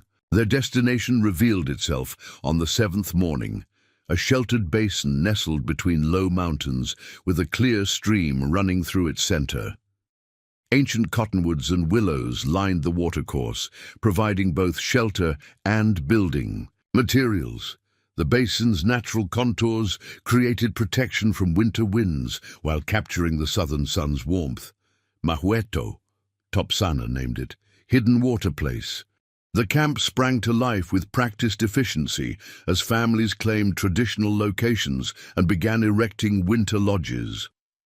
Unlike the temporary teepees they had used at the summer camp, these structures were more substantial, larger, and reinforced to withstand the cold season. Some families constructed wooden frameworks covered with hides, while others utilized existing caves and rock overhangs, enhancing them with woven screens and hide walls.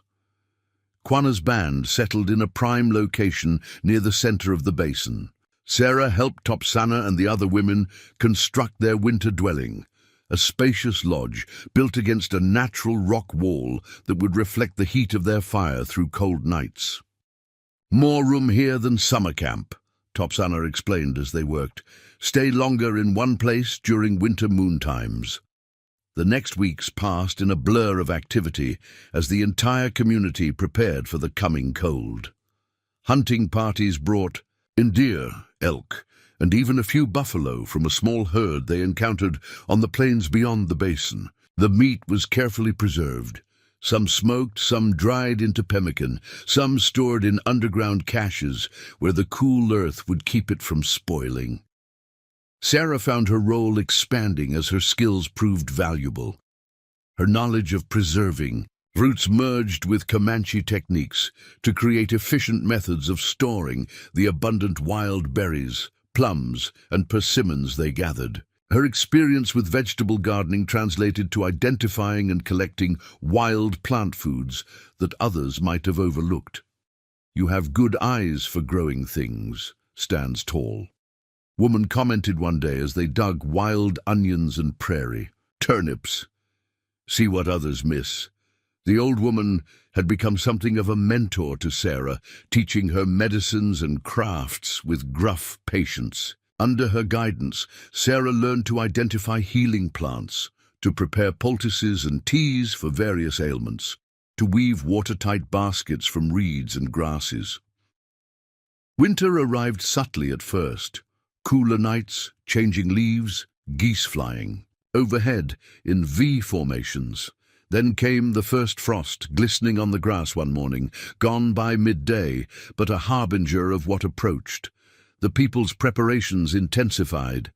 Sarah's Comanche improved steadily through daily practice. She could now hold simple conversations without resorting to gestures, could understand most daily instructions, could even tell and comprehend basic stories during evening gatherings.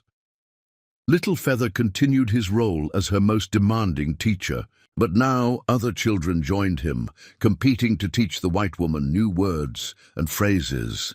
With language came deeper understanding. Sarah began to grasp the complex social structure of the tribe, how decisions were made collectively yet with respect for proven leaders, how personal autonomy was balanced with community responsibility, how religious beliefs infused every aspect of daily life without the rigid doctrines she had known in settler churches.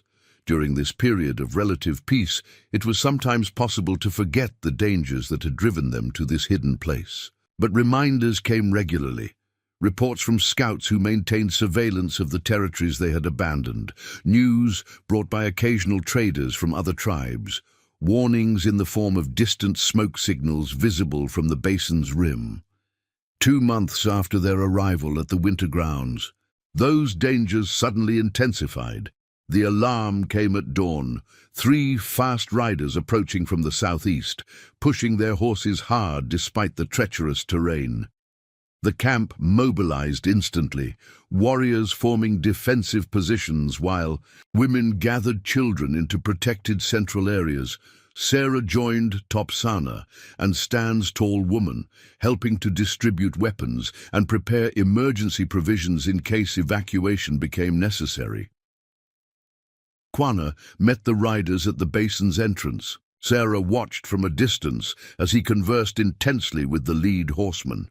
The chief's posture told her everything, back stiffening, hand moving to his knife hilt, head turning sharply toward the camp's heart.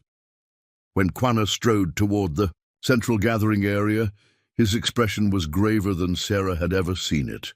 He called for the council's immediate assembly, then, surprisingly, gestured for Sarah to join them. "You should hear this," he said simply when she hesitated. "Concerns you too."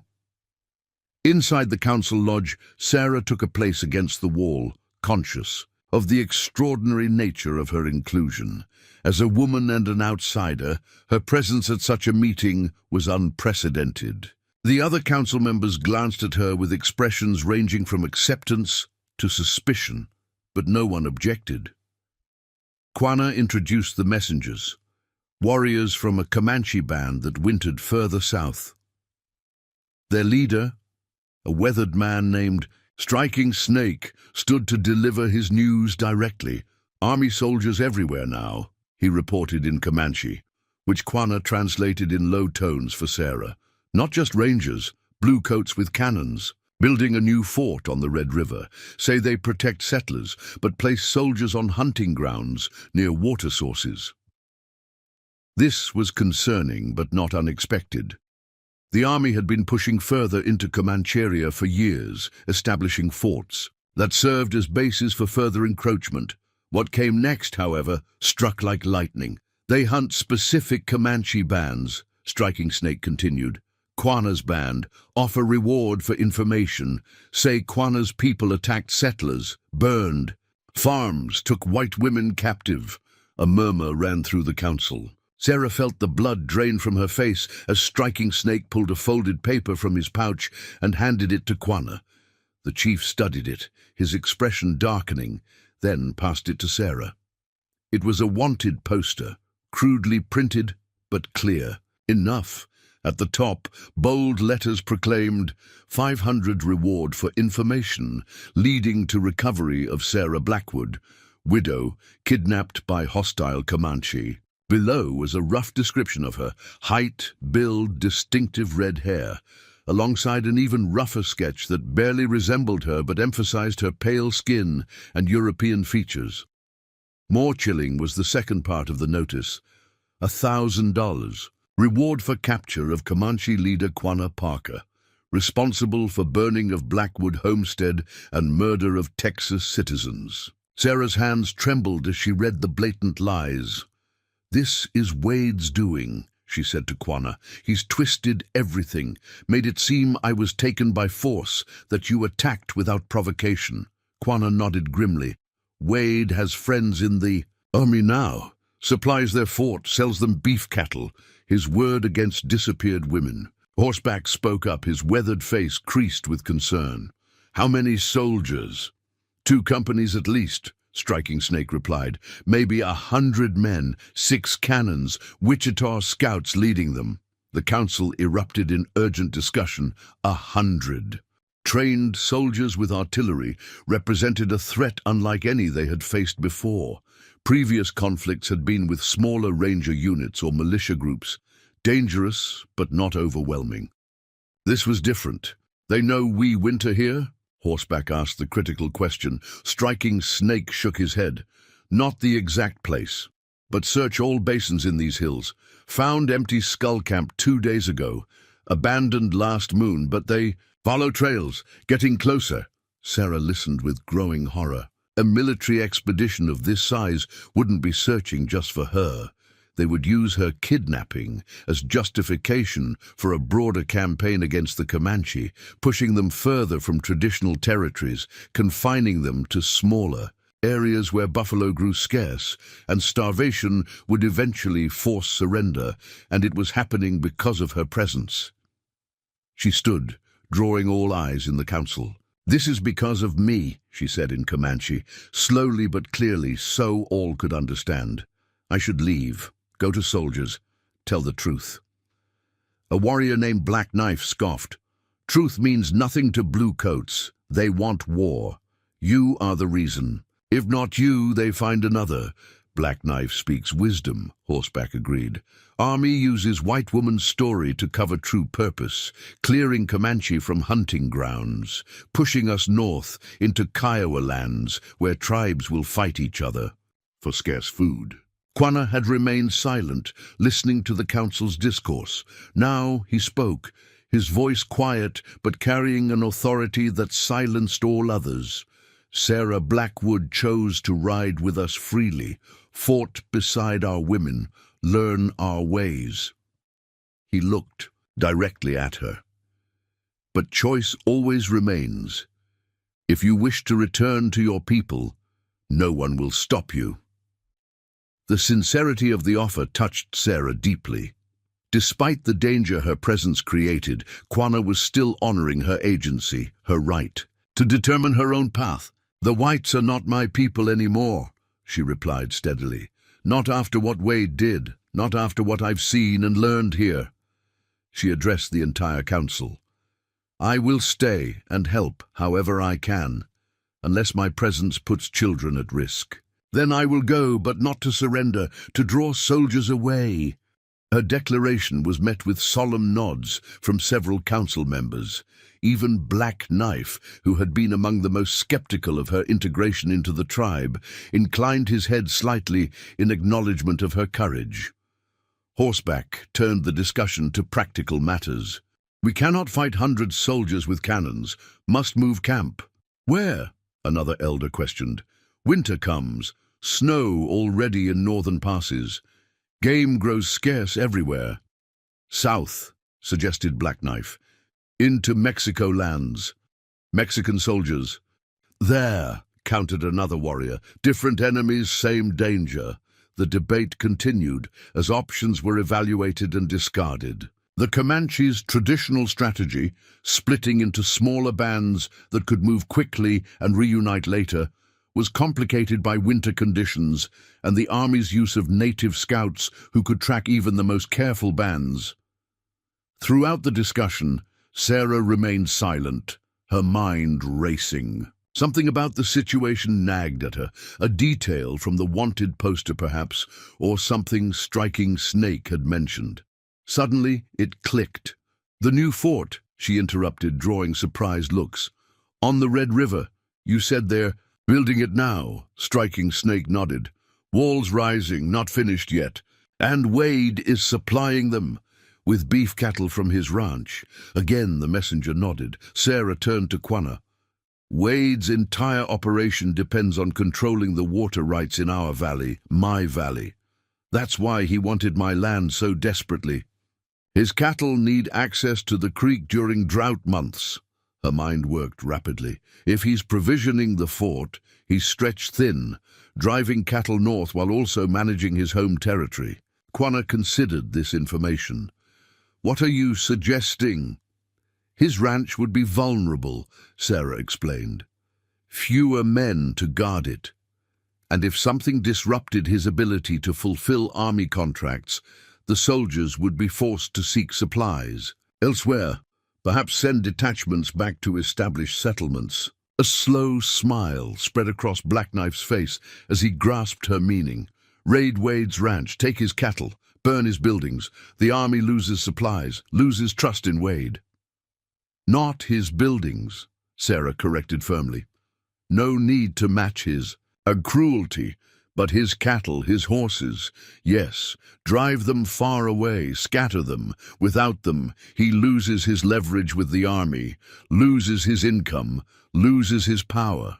The horse stroked his chin thoughtfully. "Bold plan, dangerous. Wade Ranch well guarded, even with fewer men." "But unexpected," Quanah noted. "They look for us north and east, not south, not back toward settlements." He studied the rough map another warrior had drawn on the dirt floor. "Could work. Small party, fast horses, strike quickly and vanish." The council debated the proposal vigorously. Some argued it was too risky, that it would only intensify the army's campaign. Others saw the strategic value in disrupting the supply line and diverting military attention. Eventually, a compromise emerged.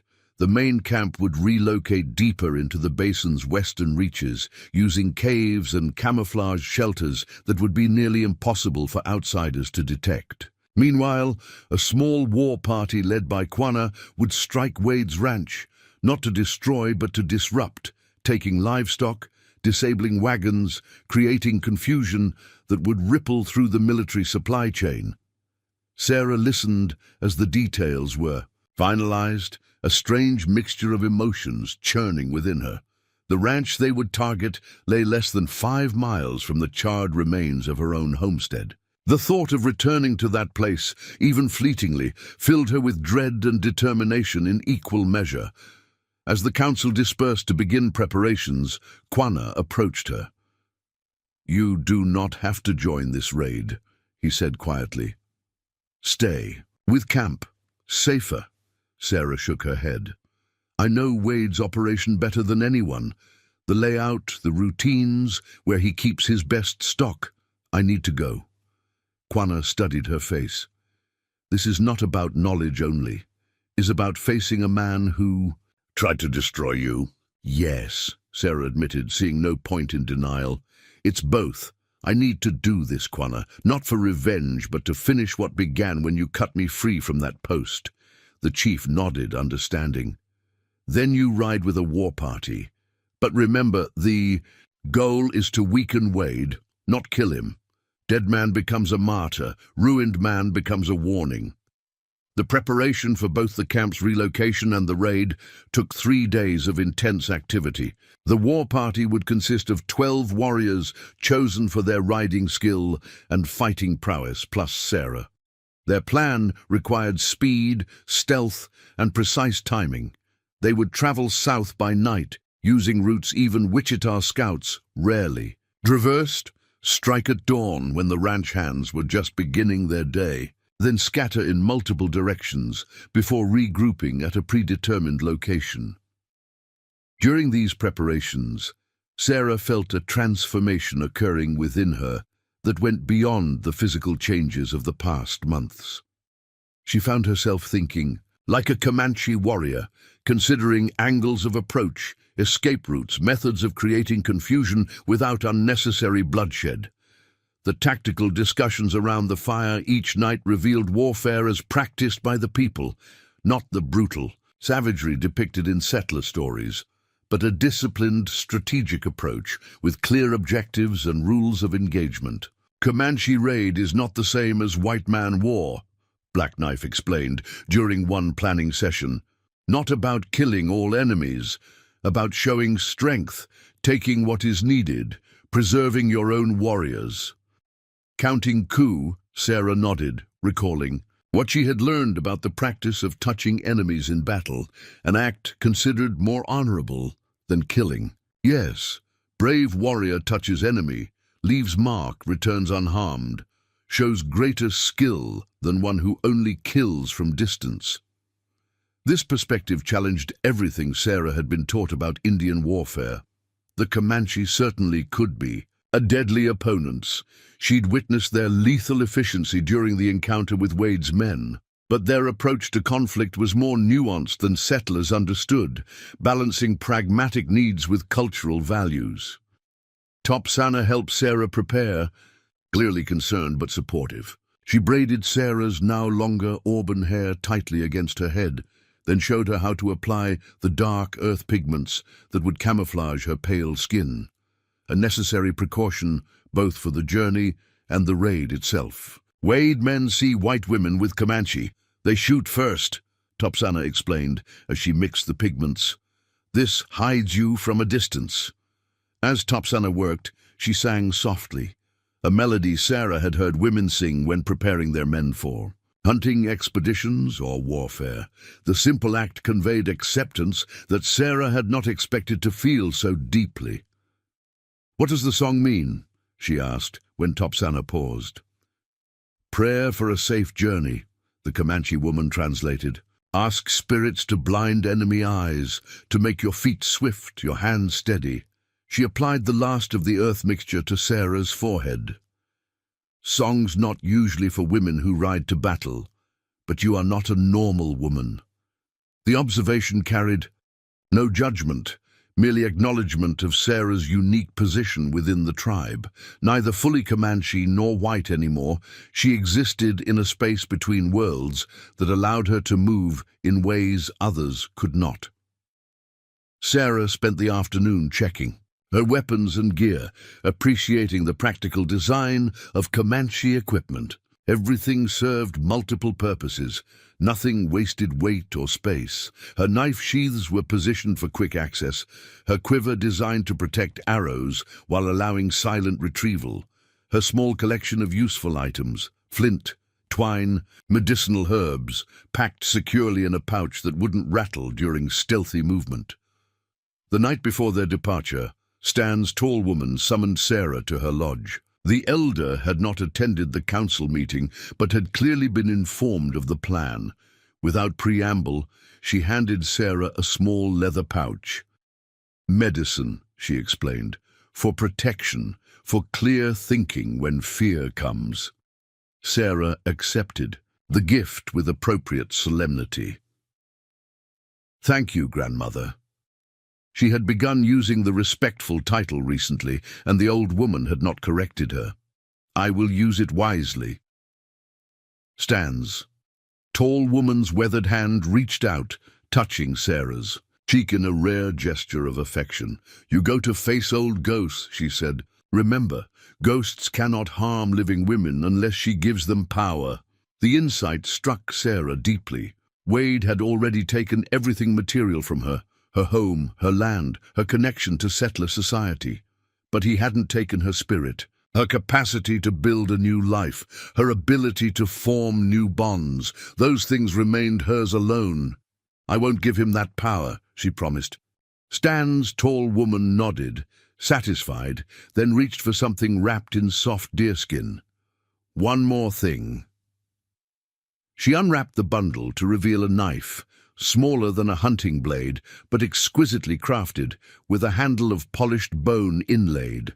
"With tiny turquoise fragments. Woman's knife," the elder explained, "for close fighting, hide in sleeves, in hair, under dress." She demonstrated how the sheath could be secured in various concealed positions. "Man expects women to be unarmed. Surprise is an advantage." Sarah recognized the significance of the gift. This was no ordinary tool, but a family heirloom, something passed through generations of Comanche women. "I can't accept this," she said softly. "It should go to your daughter or granddaughter." The tall woman shook her head firmly. "My daughters walk the spirit road now, killed by blue-coat soldiers many winters ago." Her eyes, rheumy with age but still sharp with intelligence, held Sarah's gaze. "Knife chooses who carries it next. Knife chooses you." There was no arguing with such certainty. Sarah accepted the blade, testing its perfect balance in her palm. "I will honor its history," she promised, "and yours." The elder nodded once, then turned back to the medicine she had been preparing before Sarah's arrival, a clear dismissal. But as Sarah reached the lodge entrance, Stan's tall woman spoke once more. "When you face Wade Man, remember, revenge fills hand with smoke, justice fills hands with strength." She didn't look up from her work. "Choose wisely which you grasp." The war party departed under cover of darkness, slipping away from the winter camp as silently as shadows. Sarah rode near the center of the group, her paint mare moving confidently, through terrain that would have seemed impossible to navigate in her former life. Months of learning from the Comanche had transformed not just her riding abilities, but her entire way of perceiving the landscape. She now recognized landmarks invisible to untrained eyes, understood how to move with, rather than against, the land's natural contours. They followed creek beds where water had eroded paths through the hills, traversed high ridges where sentries could detect any pursuit, utilized ancient game trails known only to those who had hunted these lands for generations. The journey required crossing regions Sarah had never known existed, despite living nearby for years. Hidden valleys, concealed passes, networks of caves that provided shelter during daylight hours when they rested. Quanah set a grueling pace, pushing both horses and riders to their limits. No one complained.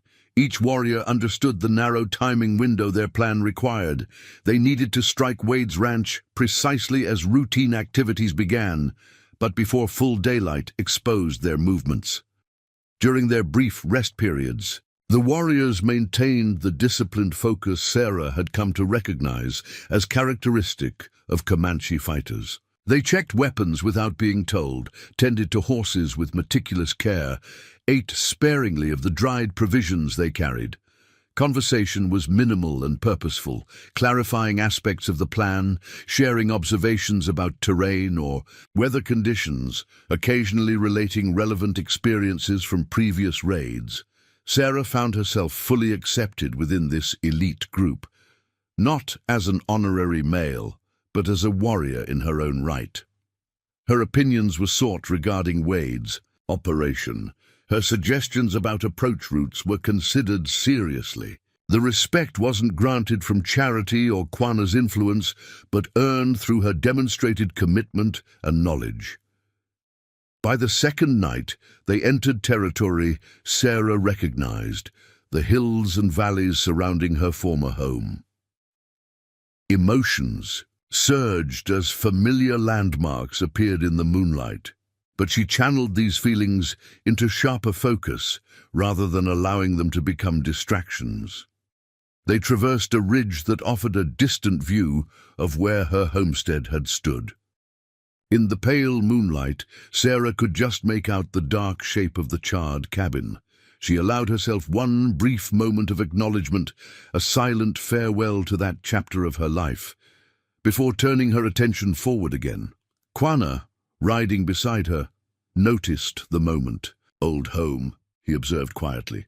"Old life," Sarah corrected. "Just a place now."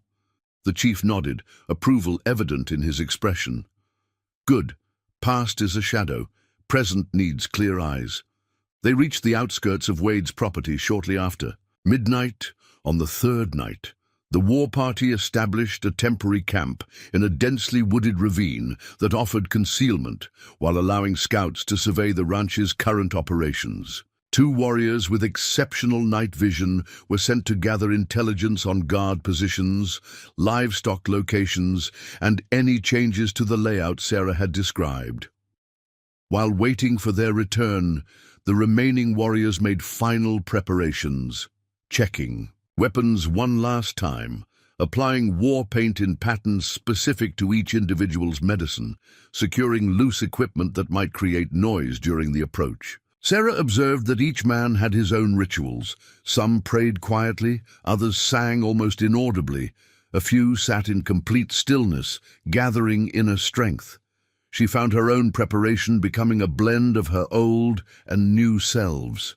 She checked her pistol methodically as Tom had taught her years before, but also touched the medicine pouch at her neck while visualizing successful outcomes as Stan's tall woman had instructed. She adjusted the concealed knife in her sleeve using the elder's technique, but also said a fragment of the Lord's Prayer that had sustained her through difficult times at her homestead. The scouts returned 2 hours before dawn, reporting details that confirmed most of Sarah's intelligence, while noting a few significant changes. "More guards than usual," reported Wolfeye, the more experienced of the 2 scouts. 3 men walking on the perimeter instead of the usual 1 or 2. "Wade himself is there," added the second scout. "Saw him on the porch with the foreman. Giving orders. Seemed angry." This news rippled through the war party. Wade's presence complicated matters. He would recognize Sarah instantly if he saw her, even with disguising paint. But it also presented an opportunity to deliver their message directly to the source of the trouble. Quanah called the warriors into a tight circle for final instructions. Using a stick, he drew a rough map of Wade's ranch in the dirt, then added, "The new guard positions based on the scouts' information. Sarah Blackwood knows this place," he said, nodding toward her. "She will guide us." The warriors turned to her with expressions of focused attention. This was not the skepticism she had once faced, but the respect accorded to someone with valuable knowledge. Sarah knelt beside Quanah's drawing, adding details from her memory and the fresh intelligence. "The main house sits here, on the rise," she explained in Comanche, her fingers tracing the location. "Wade's office is on the east side. He keeps cash and papers there. Bunkhouse here, where ranch hands sleep. Horse corrals behind the barn, with prime mounts kept separately in these smaller pens." She continued detailing the layout, noting where guards would likely be posted, which buildings contained valuable supplies, which pastures held the best cattle, the prime beef destined for the army fort. Throughout her explanation, the warriors listened intently, committing every detail to memory. "Wagons?" asked Black Knife. "For disabling?" "3 large freight wagons stored in the wagon shed beside the barn," Sarah confirmed. "Wade uses them to transport cattle to the fort. Without wheels, without harnesses, they're useless." She paused, thinking strategically. "The axle pins can be removed quickly and carried away. Without them, repairs take days." Black Knife nodded approval of this specific detail, a small component that would render large equipment useless while requiring minimal effort to sabotage. As they finalized the plan, Quanah assigned warriors to specific tasks based on their unique skills. 2 exceptional horsemen would drive off the best breeding cattle. 3 others would focus on gathering Wade's prized horses, particularly those trained for cattle driving. 2 would create a diversion on the far side of the ranch while the main action occurred. The rest would target supplies and equipment, disabling what they couldn't take. "What about Wade himself?" asked a young warrior named Running Fox. "Kill him." The question hung in the air.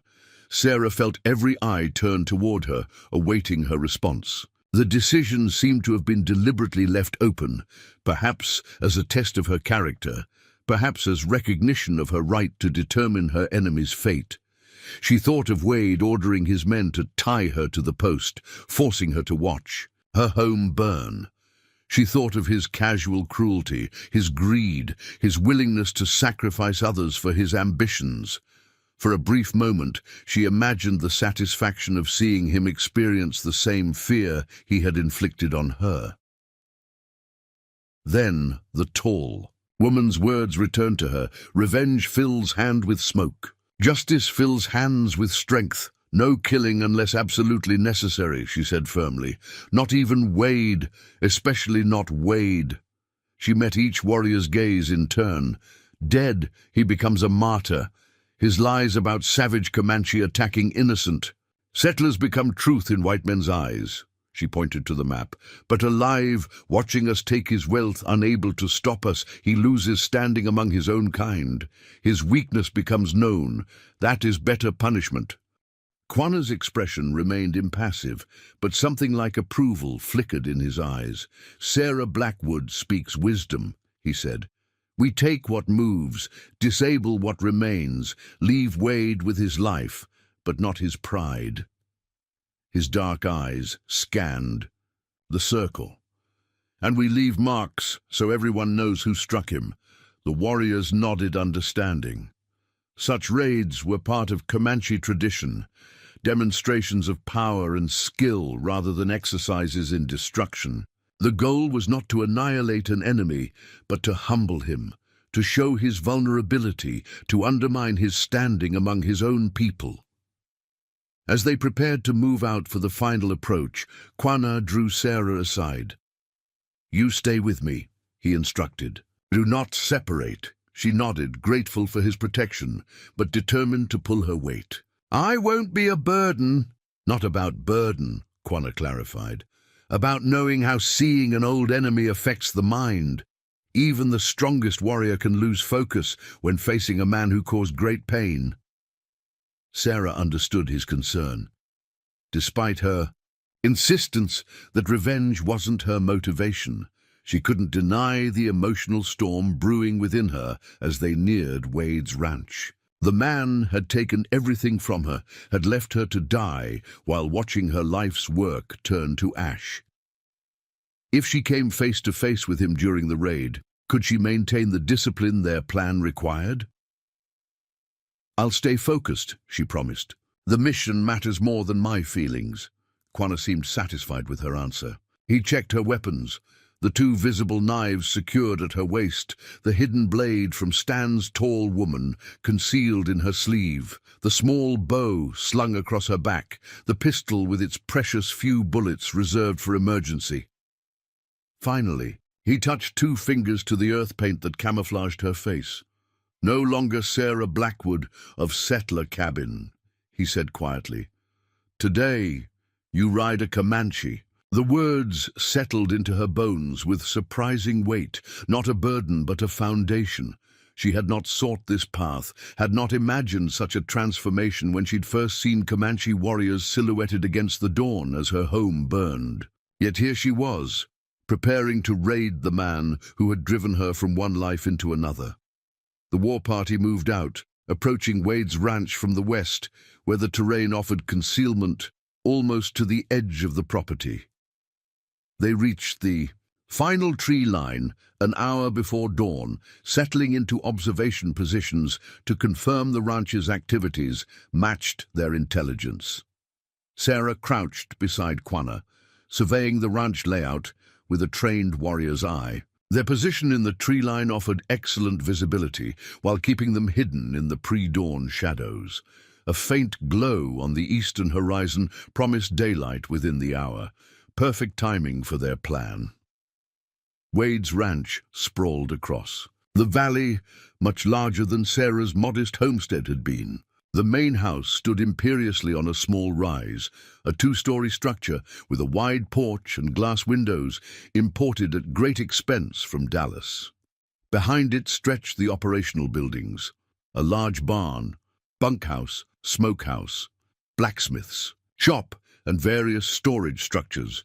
Corrals held horses visible even in the dim light, their value evident in their muscled forms and alert postures. Beyond the immediate compound, cattle dotted the pastures, prime beef stock that represented Wade's wealth and power.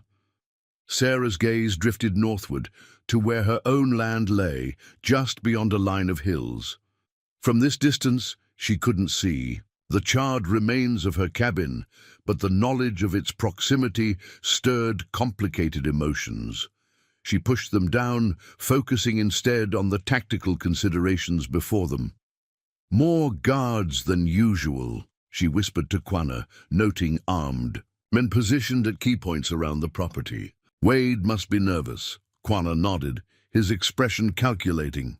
"Good. Nervous men make mistakes." Movement near the bunkhouse caught their attention. Ranch hands emerging, stretching, heading toward the cookhouse where breakfast would be prepared. Before the day's work began, Sarah counted 8 men, plus the 3 guards they'd already identified. 11 in total, close to what she had estimated during their planning.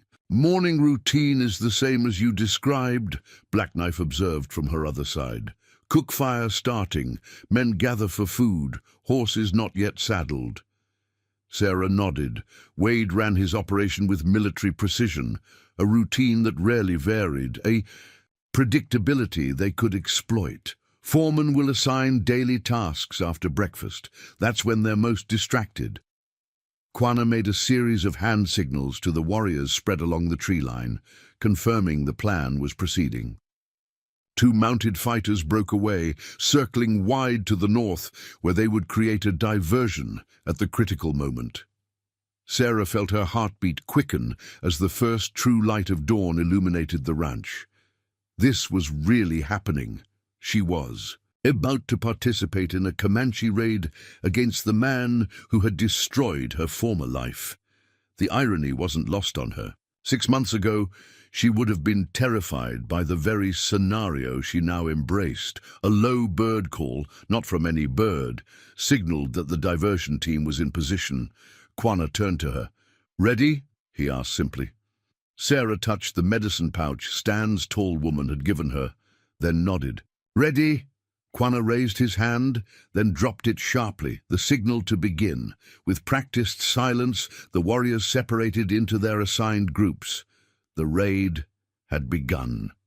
The raid unfolded with the fluid precision of a well-rehearsed dance. From her position alongside Quanah, Sarah watched the warriors execute their assignments with breathtaking efficiency.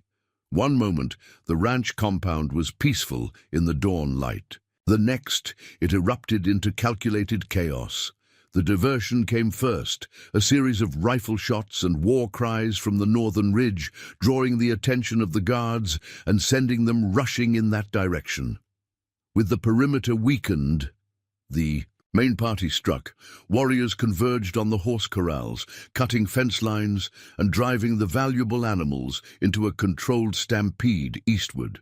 Others targeted the cattle, selecting the prime breeding stock with expert eyes and separating them from the herd. Inside the compound, Black Knife led a small group toward the equipment sheds. Sarah could see them moving between buildings like shadows, pausing only to disable wagon axles, remove harnesses, and gather any portable tools of value. Watching the coordinated assault, Sarah felt a surge of pride tinged with lingering disbelief. These were the savages settlers feared, men executing a complex military operation with discipline that would impress any army officer, deliberately avoiding bloodshed while achieving their objectives. "Now," Quanah signaled, spurring his horse toward the main house. Sarah followed close behind, her heart hammering against her ribs as they approached the building where Wade would likely be responding to the commotion. They hadn't reached the halfway point when the front door burst open. Jeremiah Wade himself emerged, rifle in hand, flanked by his foreman. Both men froze momentarily at the sight of mounted Comanche warriors in their yard, then raised their weapons. "Down!" Quanah shouted, veering sharply left as a rifle shot cracked. Through the morning air, Sarah followed his maneuver, ducking low over her mare's neck. The bullet passed harmlessly overhead. Before Wade could chamber another round, Quanah had circled behind a water trough, using it as cover while he nocked an arrow. The foreman fired next, his shot going wide as Sarah's mare sidestepped unexpectedly. She drew her pistol, aiming not at the men but at the porch roof above them. Her shot splintered the wood, showering the men with debris and forcing them back toward the doorway. "Sarah?" Wade's voice rang out, incredulous as he caught a glimpse of her face beneath the war paint. Sarah Blackwood. She didn't respond, instead using his moment of confusion to maneuver her horse closer to Quanah's position. The chief had already lost an arrow, not at the men, but at the rifle in Wade's hands. The precision shot struck the weapon's wooden stock, knocking it from the rancher's grasp. Disarmed and exposed, Wade retreated into the house with his foreman, slamming the door behind them. From inside came shouts as they presumably prepared for a siege. But a siege wasn't part of the plan. Quanah made a series of hand signals to warriors positioned around the compound. Within moments, they converged on the main house, not to attack it, but to surround it. This was the culmination of their strategy, to trap Wade inside while they systematically dismantled his operation around him. From their vantage point near the house, Sarah and Quanah could observe the entire raid progressing, exactly as planned. Horses streamed from broken corrals, driven by whooping warriors who guided them toward the eastern foothills. Cattle followed similar paths to the southeast, moving in controlled groups that would be difficult to track and recover. Black Knife emerged from the wagon shed, raising his arm to signal that the equipment sabotage was complete. The raid had been underway for less than 15 minutes, and already Wade's ranch was effectively crippled. Without horses, without cattle, without functional transportation equipment, his operation would grind to a halt. The army contract would go unfulfilled. The loans taken against expected profits would come due without means of repayment. A desperate shot from an upstairs window shattered the momentary calm. The bullet struck ground near Quanah's horse, causing the animal to dance sideways. The chief's expression hardened. "Enough," he said to Sarah. "Time for the last message." He whistled sharply, summoning 3 warriors who carried small bundles wrapped in oilcloth. Sarah recognized the preparation. Fire arrows, a weapon the Comanche used sparingly, but with devastating effect. For a moment, she thought Quanah intended to burn the house with Wade inside, a fitting retribution perhaps, but contrary to everything they had planned. Instead, the chief pointed to specific targets: the empty barn, the wagon shed now stripped of useful components, and the corral gate posts that symbolized Wade's control over livestock. The warriors prepared their arrows, treating the tips with a mixture that would burn hot and fast. At Quanah's signal, they lit and released them in perfect unison. Each arrow found its mark with unerring accuracy. Flames erupted almost instantly, racing along dry wood that hadn't seen rain in months. "No!" Wade's voice bellowed from the house as he witnessed his property burning. The front door crashed open once more as he charged onto the porch, heedless of danger in his desperation. "Stop, you savages!" Sarah urged her mare forward, moving into full view of the porch. She removed her hat, allowing her distinctive red hair to confirm her identity beyond any doubt. Wade stopped mid-stride, his face contorted with rage and disbelief. "You," he spat, "you did this. Turn against your own kind." "My kind?" Sarah's voice carried clearly in the morning air.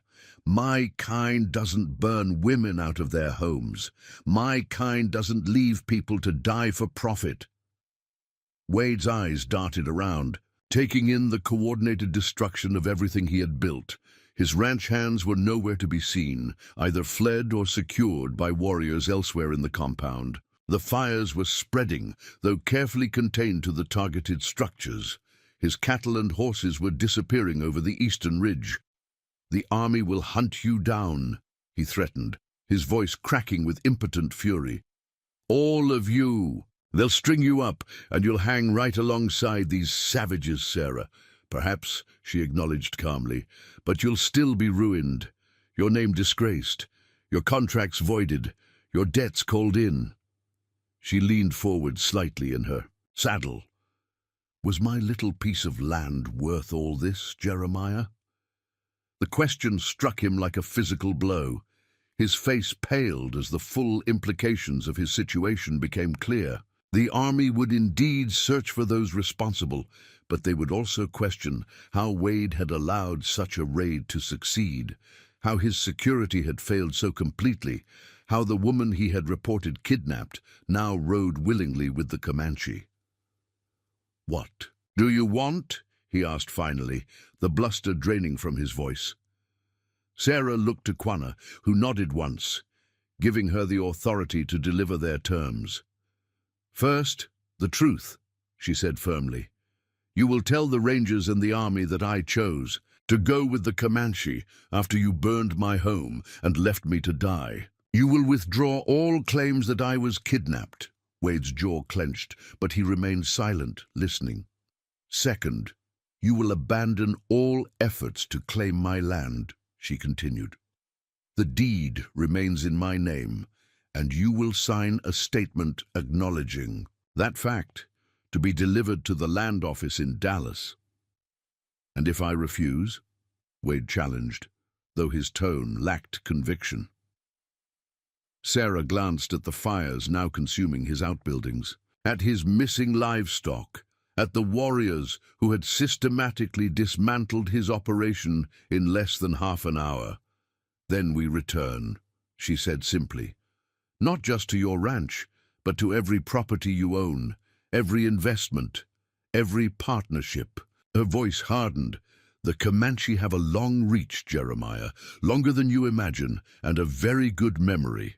The threat hung in the air between them. Wade's gaze shifted from Sarah to Quanah, measuring the chief's resolve and finding no weakness there.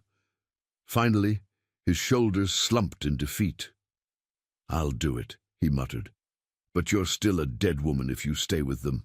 The army won't stop." "Because of one rancher's statement. That's my concern," Sarah replied. "Yours is putting your life back together without destroying others along the way." Quanah made a sharp gesture, and a warrior approached leading Wade's prized stallion, the only horse they had deliberately kept from the driven herd. Tied to the saddle was a leather pouch containing paper, ink, and the legal language Sarah had dictated the night before. "Write it now," she instructed. "Both documents. We'll deliver them to ensure they reach the proper authorities." Under the watchful eyes of mounted warriors, with his ranch burning around him, Jeremiah Wade had no choice but to comply. He wrote the statements as directed, his hand shaking with suppressed rage, and signed each with the precise flourish Sarah remembered from his attempts to purchase her land. When he finished, a warrior collected the documents, securing them carefully in a waterproof pouch. Quanah raised his hand, signaling the raid's completion. Warriors disengaged from their positions around the compound, falling back toward predetermined escape routes. "This isn't over," Wade called after them. A final attempt to salvage his pride. Sarah reined her mare around to face him one last time. "Yes, Jeremiah, it is." She looked him directly in the eyes. "For your sake, pray we never meet again." With that, she wheeled her horse and followed Quanah toward the tree line. The warriors converged from different directions, forming an orderly retreat that would soon split into multiple smaller groups to confuse any pursuit. Behind them, Wade's ranch continued to burn. Not the indiscriminate destruction he had visited upon Sarah's homestead, but the targeted elimination of his ability to project power across the frontier. As they created a ridge that would take them out of sight, Sarah paused for a final look. Smoke rose in black columns against the morning sky. Wade stood alone in his yard, diminished and defeated among the ruins of his ambition. The symmetry was not lost on her. He had forced her to watch as her home burned. Now she had returned. That lesson with interest. "Satisfied?" Quanah asked quietly, drawing his horse alongside hers. Sarah considered the question carefully. The raid had succeeded beyond their expectations. They had struck a significant blow against the man who had wronged her, disrupted the army's supply lines, reclaimed legal ownership of her land, and done it all without a single death. Yet what? She felt wasn't the hot satisfaction of revenge, but something cooler and more enduring. The quiet certainty that justice, delayed but not denied, had finally been served. "Yes," she answered truthfully. "It's finished now." Quanah studied her face for a moment, then nodded. "Good. Looking backward while riding forward leads to falls." He gestured toward the east, where the sun now illuminated their path home. Long journey still ahead.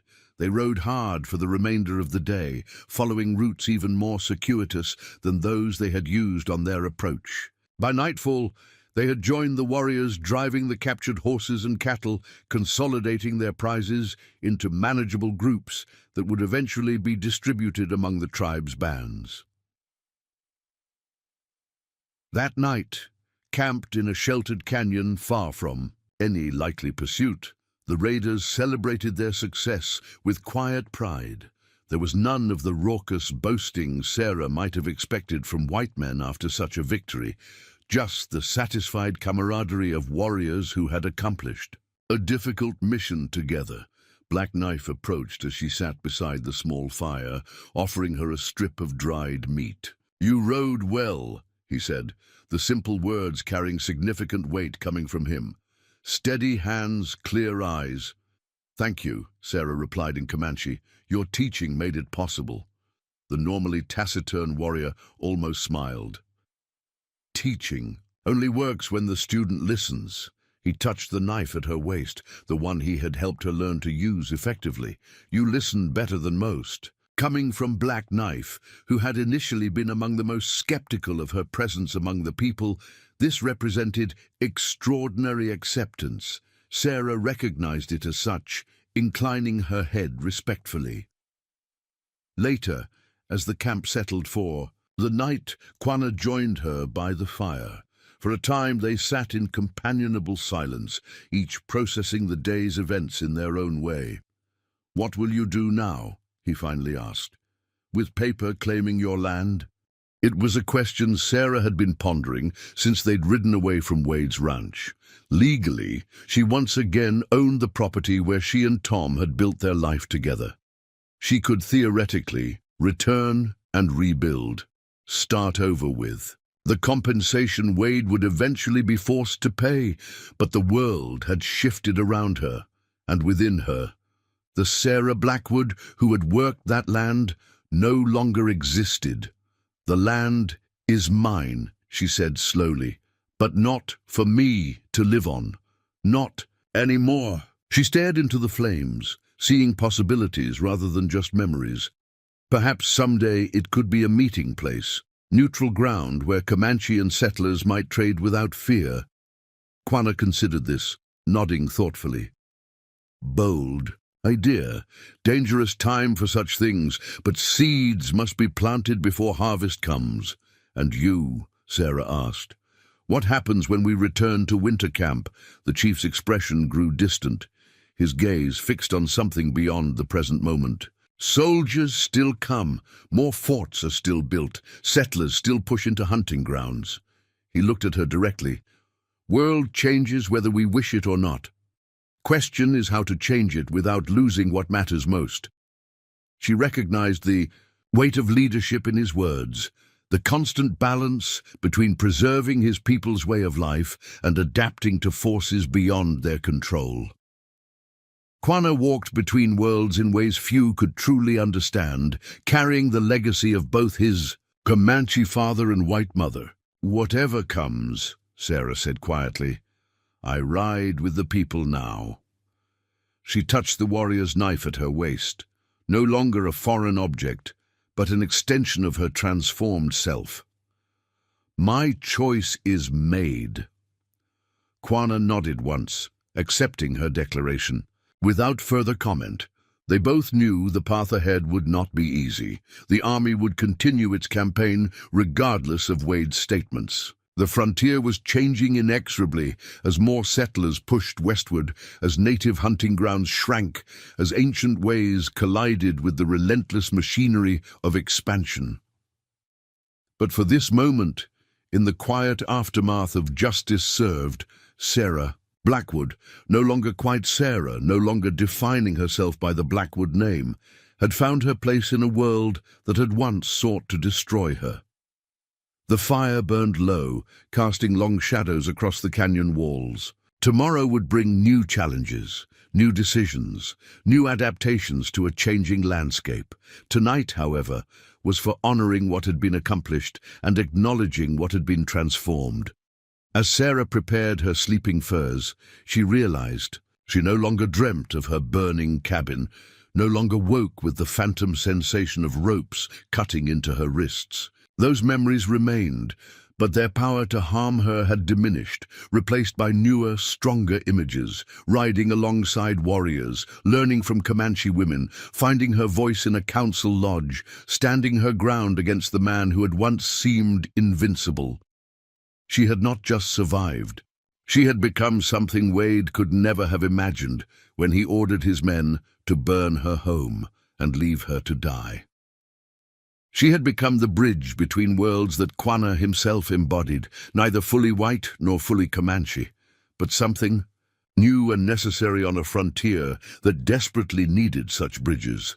With that realization settling into her bones, Sarah drifted into dreamless sleep beneath a canopy of stars that looked down with ancient indifference on the brief, fierce struggles of those who lived and died beneath their gaze. Spring came to Comancheria with a riot of wildflowers carpeting valleys that had lain dormant through the winter months.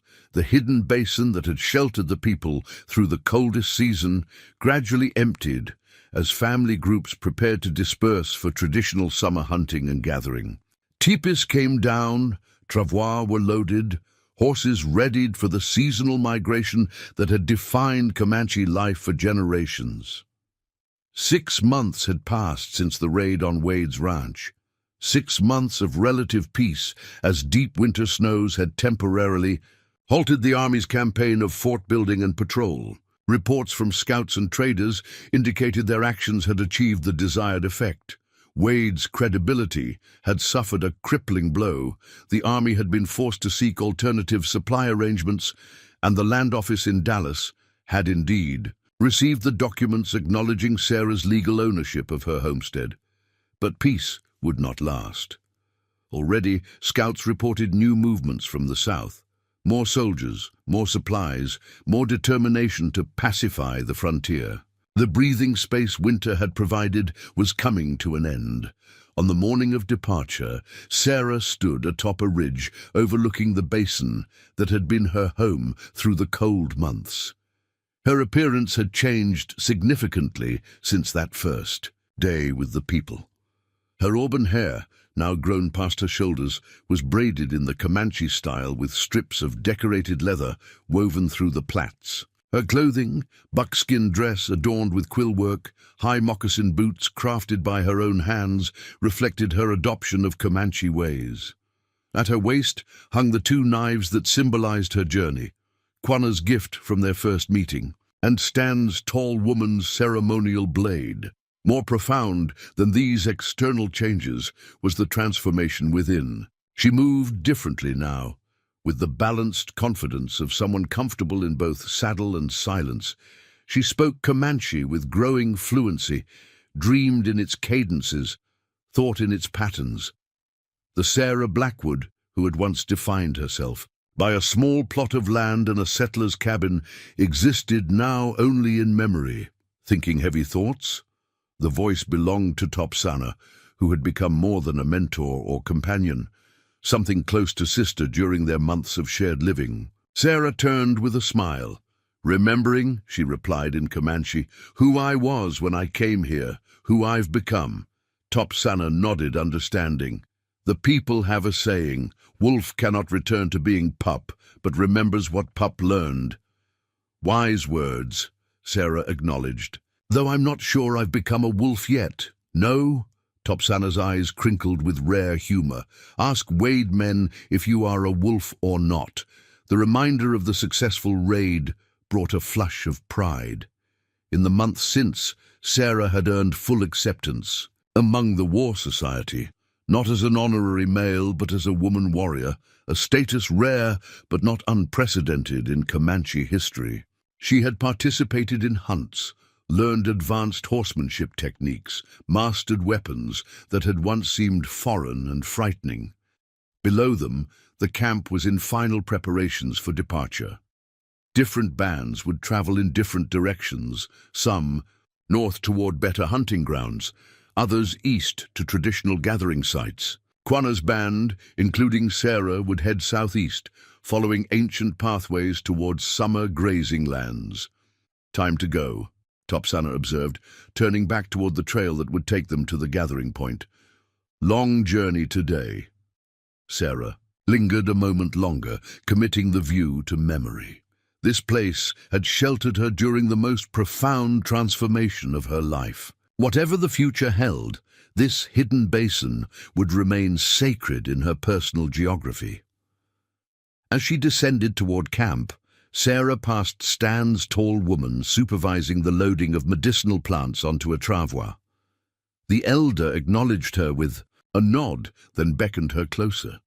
"Something for you," she said, pressing a small object wrapped in soft hide into Sarah's palm. "Made during winter moons." Sarah unwrapped the gift carefully. Inside lay a carved bone pendant suspended on a braided leather cord. The carving depicted a woman mounted on horseback, bow raised, hair streaming behind her, an unmistakable representation of Sarah herself during the raid. "Grandmother," she breathed, genuinely moved by the unexpected gift. "It's beautiful." "Not just beautiful," the old woman corrected. "Medicine. Protection."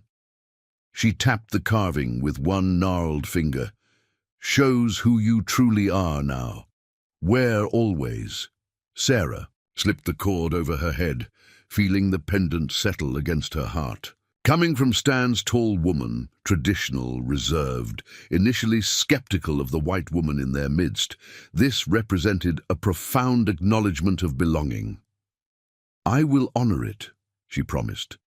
The elder nodded once, then returned to her. Work, outward demonstrations of affection being rare among the people. But the gift spoke volumes that words could not. An elder crafting a medicine object specifically for someone carried deep significance in Comanche culture. Sarah continued toward the gathering area where Quanah was overseeing the final organization of their band's departure. As she approached, he broke away from a group of warriors to meet her. Council decided something important last night, he said without preamble, his expression unreadable. About you. Sarah felt a flutter of apprehension.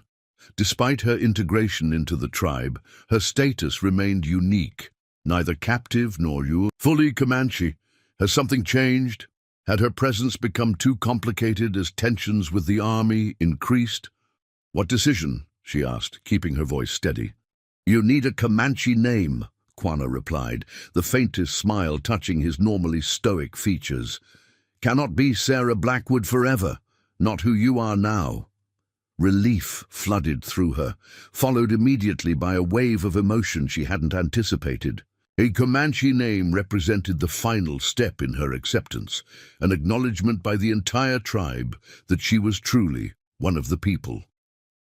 What name? She asked softly. Puha-Tame, Quanah said. Strong medicine woman. The name resonated through her like a bell struck in perfect pitch. It acknowledged both her gender and her strength, her healing knowledge and her warrior spirit. Unlike her settler name, which tied her to patrilineage and land ownership, this name spoke to her essence, who she had become, rather than who she had been born. Puha-Tame, she repeated, feeling the syllables shape themselves naturally in her mouth. I will honor this name. Quanah nodded, satisfaction evident in his expression. Today you ride as Puha-Tame for the first time. New journey begins. As the band moved out, Sarah, now Puha-Tame, found herself riding near the center rather than at the edges as she once had. Little Feather, her erstwhile language teacher, darted his pony alongside hers occasionally, proudly showing off new riding tricks. Tupsana rode nearby, the two women exchanging glances that contained entire conversations developed over months of shared experience. They followed a route that would eventually take them south of the territory where Sarah's homestead had stood. She wondered briefly what remained of it, whether nature had already begun reclaiming the charred timbers, whether new grass grew where her garden had been. The legal documents secured during the raid ensured the land remained hers, a legacy she could someday pass on to children yet unborn. But ownership now meant something different than it once had. The Comanche understood stewardship rather than possession, temporary use of land that belonged ultimately to itself rather than to human occupants. Sarah had come to embrace this perspective, seeing her homestead not as personal property, but as a place where histories intersected, where futures might yet be forged. As they created a rise that offered views across vast stretches of Comancheria, Quanah brought his horse alongside hers. For a time they rode in companionable silence, each lost in private thoughts, while their mounts maintained the steady pace of long-distance travel. Scouts report the army building a new fort on Red River, Quanah finally said, his expression grave. More soldiers are coming, more settlers behind them. Sarah nodded, unsurprised by the news. The winter respite had been temporary, as they all knew it would be. What will the people do? What we always do, Quanah replied. Adapt, move, fight when necessary, make peace when possible. He glanced at her. Your paper for land may be useful someday. Legal claim recognized by white courts. She understood his meaning immediately, as pressure on Comanche territories increased. Having a legitimate white landowner sympathetic to the tribe might prove strategically valuable, perhaps as neutral ground for negotiations, perhaps as a buffer between military expeditions and hunting territories. The land is yours to use as needed, she said firmly. As am I. Quana acknowledged this with a slight inclination of his head. "Your path with people not an easy one," he observed. "Many challenges still come. The army never forgets white women who ride with Comanche." "I know the risks," Sarah replied calmly. "I chose them when I chose this life." The chief studied her face, noting the quiet certainty there, so different from the desperate, traumatized woman they had first encountered. Watching her home burn, "Puha Tahme suits you," he said finally. "Medicine strong enough to heal both sides of a divided heart." The observation was unexpectedly personal, coming from Quana, who rarely spoke of inner matters. Sarah recognized in it a reflection of his own experience, the son of a Comanche chief and a white captive, forever bridging worlds divided by blood and history. "As it suits you," she replied softly. They rode on as the sun climbed higher, casting their shadows on land that had sustained the Comanche for generations. Land now threatened by the inexorable advance of a different vision for the future. What that future held for the people, for Quana's leadership, for Sarah's adopted identity, remained uncertain. But uncertainty had been Sarah's companion since the day Wade's men had forced her to watch her home burn. She had learned to embrace it, to find opportunity in chaos, strength in adaptation. The woman who had once defined herself by the boundaries of a small homestead now measured her life against the endless horizon of Comancheria. As the band descended into a valley carpeted with blue bonnets and Indian paintbrush, Sarah Puhatame felt the bone pendant warm against her skin, a tangible reminder of her transformation. Behind her lay ashes and endings. Before her stretched a path of her own choosing, difficult, dangerous, but authentically hers. The woman who had been left to die had not merely survived. She had become a bridge between worlds that desperately needed connection rather than conflict. Whether that bridge would stand against the coming storms remained to be seen, but today, under a vast Texas sky, riding with the people who had become her family, Puha Tame, strong medicine woman, faced the future unafraid. Up next, you've got two more standout stories right on your screen. If this one hits the mark, you won't want to pass these up. Just click and check them out. And don't forget to subscribe and turn on the notification bell so you don't miss any upload from us.